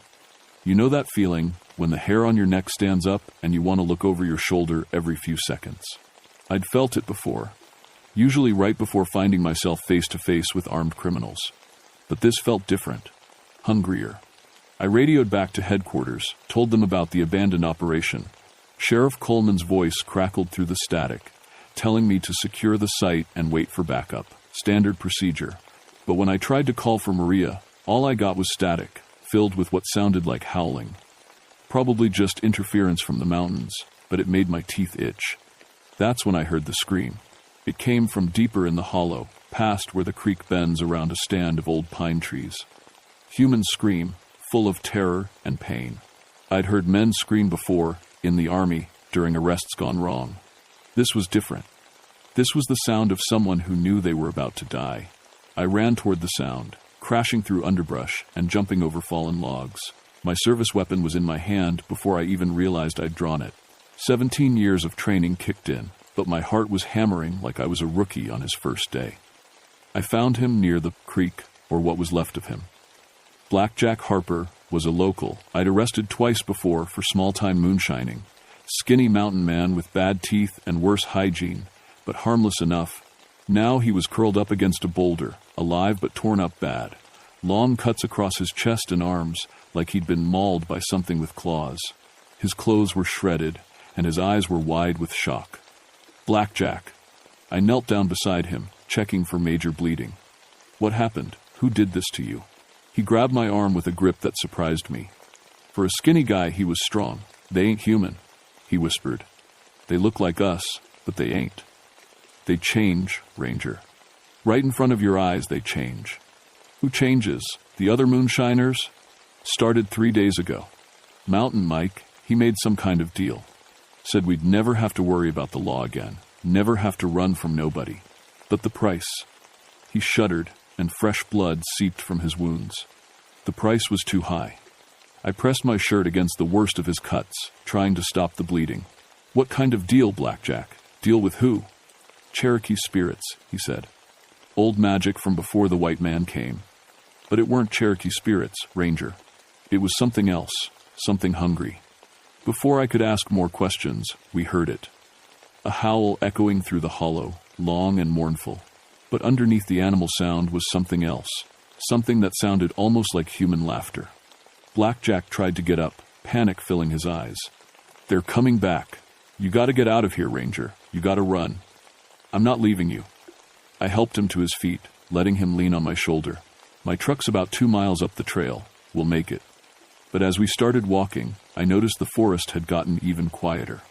The howling stopped, but somehow that was worse. It meant they were hunting now, moving silent through the trees. We made it maybe, half a mile before they found us. I saw them first as shadows moving between the trees, keeping pace with us but staying hidden. Too big to be coyotes, too coordinated to be wild animals. They moved like a pack, but there was intelligence in how they spread out, how they cut off our escape routes. "Don't look at them direct," Blackjack whispered. "They don't like that." But I couldn't help myself. When one of them stepped into a patch of sunlight, I saw something that made my rational mind want to shut down. It looked like a wolf, but wrong. Too big, standing almost 4 feet at the shoulder. Its eyes were yellow, but not animal yellow. There was too much intelligence there, too much malice, and when it opened its mouth, showing teeth like ivory daggers, it smiled. Wolves don't smile. That's when I knew Blackjack was right. Whatever these things were, they weren't natural, and they were hunting us for sport. We ran. Training goes out the window when you're face to face with something that shouldn't exist. I'd been in firefights, chased armed fugitives through mountain caves, even been shot at by drug dealers with military weapons. But nothing had prepared me for the sight of that thing smiling at me with too many teeth. Blackjack was slowing me down, but I couldn't leave him. The wounds on his chest were bleeding through my shirt, and he was getting weaker. Behind us, I could hear them keeping pace. Sometimes they'd let out a howl. Sometimes I'd catch a glimpse of gray fur between the trees. They were playing with us, like cats with mice. "There's a cave," Blackjack gasped as we stumbled over a fallen tree. "About a quarter mile ahead. Cherokee used it for ceremonies, way back. Might be safe there." I didn't ask why he thought an old cave would keep out a pack of impossible wolves. At that point, I was willing to try anything. We almost made it. I was helping Blackjack climb over a rocky outcrop when one of them got tired of the game. It came out of nowhere, hitting me from the side like a freight train. I went down hard, my gun flying into the bushes. The thing stood over me, and up close I could see things that made my mind reel.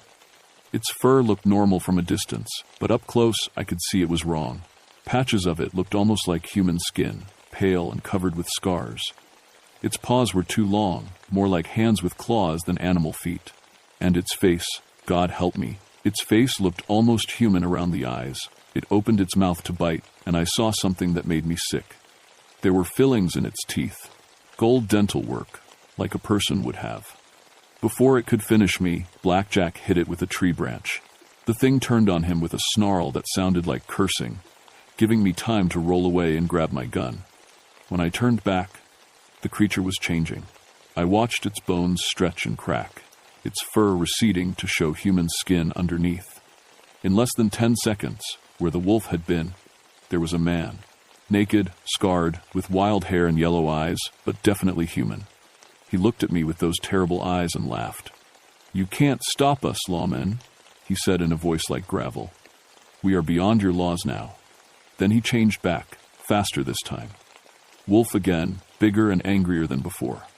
I shot him 3 times in the chest. The bullets hit. I saw the impacts, but they barely slowed him down. He howled in pain and rage, then melted back into the forest. "The cave," Blackjack said urgently. "We gotta reach the cave." We stumbled the last 100 yards to a crack in the rock face, barely wide enough for a man to squeeze through. Inside was a natural chamber about the size of a small room, with old symbols painted on the walls. Cherokee writing, from the look of it, though I couldn't read it. "What is this place?" I asked, trying to catch my breath. "Sacred site," Blackjack said, collapsing against the back wall. "Cherokee shamans used to come here to talk to spirits. Mountain Mike, he brought us here 3 days ago. Said he'd made a deal with the old powers." "What kind of deal?" "Protection, power.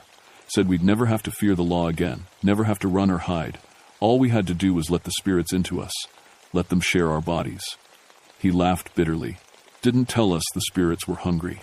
Didn't tell us they'd want to hunt and kill, use our bodies for things we never would have done."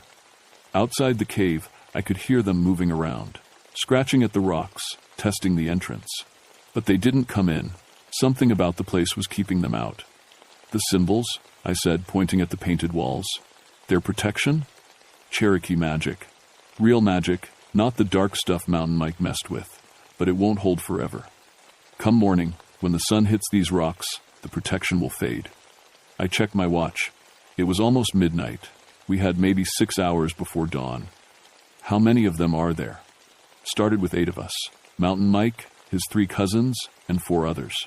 But the spirits, they're hungry for more. They'll try to get into other people, spread like a disease. That's when I heard Maria's voice outside the cave. "Obadiah, are you in there? I've been looking for you." My heart jumped. Maria was alive, and she'd found us. But something in Blackjack's face made me hesitate. "Don't answer," he whispered. "That ain't your partner anymore." "Obadiah, I know you can hear me." Maria's voice was right outside the cave entrance now. "I found the moonshine operation. These people are dangerous. We need to get out of here." It sounded exactly like her. Same voice, same way of talking. But Blackjack was shaking his head frantically. "How do you know it's not her?" I whispered. "Because I saw what happened to her," he said quietly. "They caught her yesterday morning when she came down to scout. Made her, one of them." My blood went cold. "You're sure?" I watched them do it. 3 of them held her down while Mountain Mike cut her with a special knife, spoke words in the old language. Then the spirit went into her, and she changed, started hunting with them. Outside, Maria's voice was getting impatient. "Obadiah, we need to go. There are more of them coming." I wanted to believe it was really her. Maria had been my partner for 2 years. We'd saved each other's lives more than once. But I remembered how that thing had smiled at me with too many teeth, how it had gold fillings like a person. "Maria," I called out, "if that's really you, tell me what you were wearing the day we arrested Jimmy Sanderson." Silence for a moment. Then, "Blue jeans and a white shirt. Why does that matter?" Wrong. She'd been wearing her green DEA jacket that day because it was raining. I remembered because she'd complained about getting it muddy. Because the real Maria would remember it was raining that day, I said, and she would have told me she was wearing her jacket. The thing outside dropped the pretense. When it spoke again, the voice was different, still Maria's voice, but with something else underneath it. Something cold and hungry. "Smart lawman. But it doesn't matter. We have all night, and you have to come out eventually." "Why?" I called back. "Why are you doing this?" "Because we can. Because your kind has forgotten the old ways. Forgotten that there are things in these mountains older than your laws. We are reclaiming what was always ours." Blackjack touched my arm. "It's not just about territory," he said quietly. "They're spreading. Every person they kill, every person they turn, it makes them stronger." Mountain Mike, he didn't understand what he was calling up. He thought he was making a deal with Cherokee spirits, but these things are older, darker. Hours passed. Sometimes we'd hear them outside, testing the barriers, calling to us in voices of people we knew. My sheriff, my ex-wife, even my dead mother. They were good mimics, but not perfect. There was always something off, something that didn't quite ring true. As dawn approached, I started to see light filtering in through the cave entrance. The protection was fading, just like Blackjack had said. "There's got to be a way to fight them," I said. "They can be hurt." I shot one. Cherokee elders might know.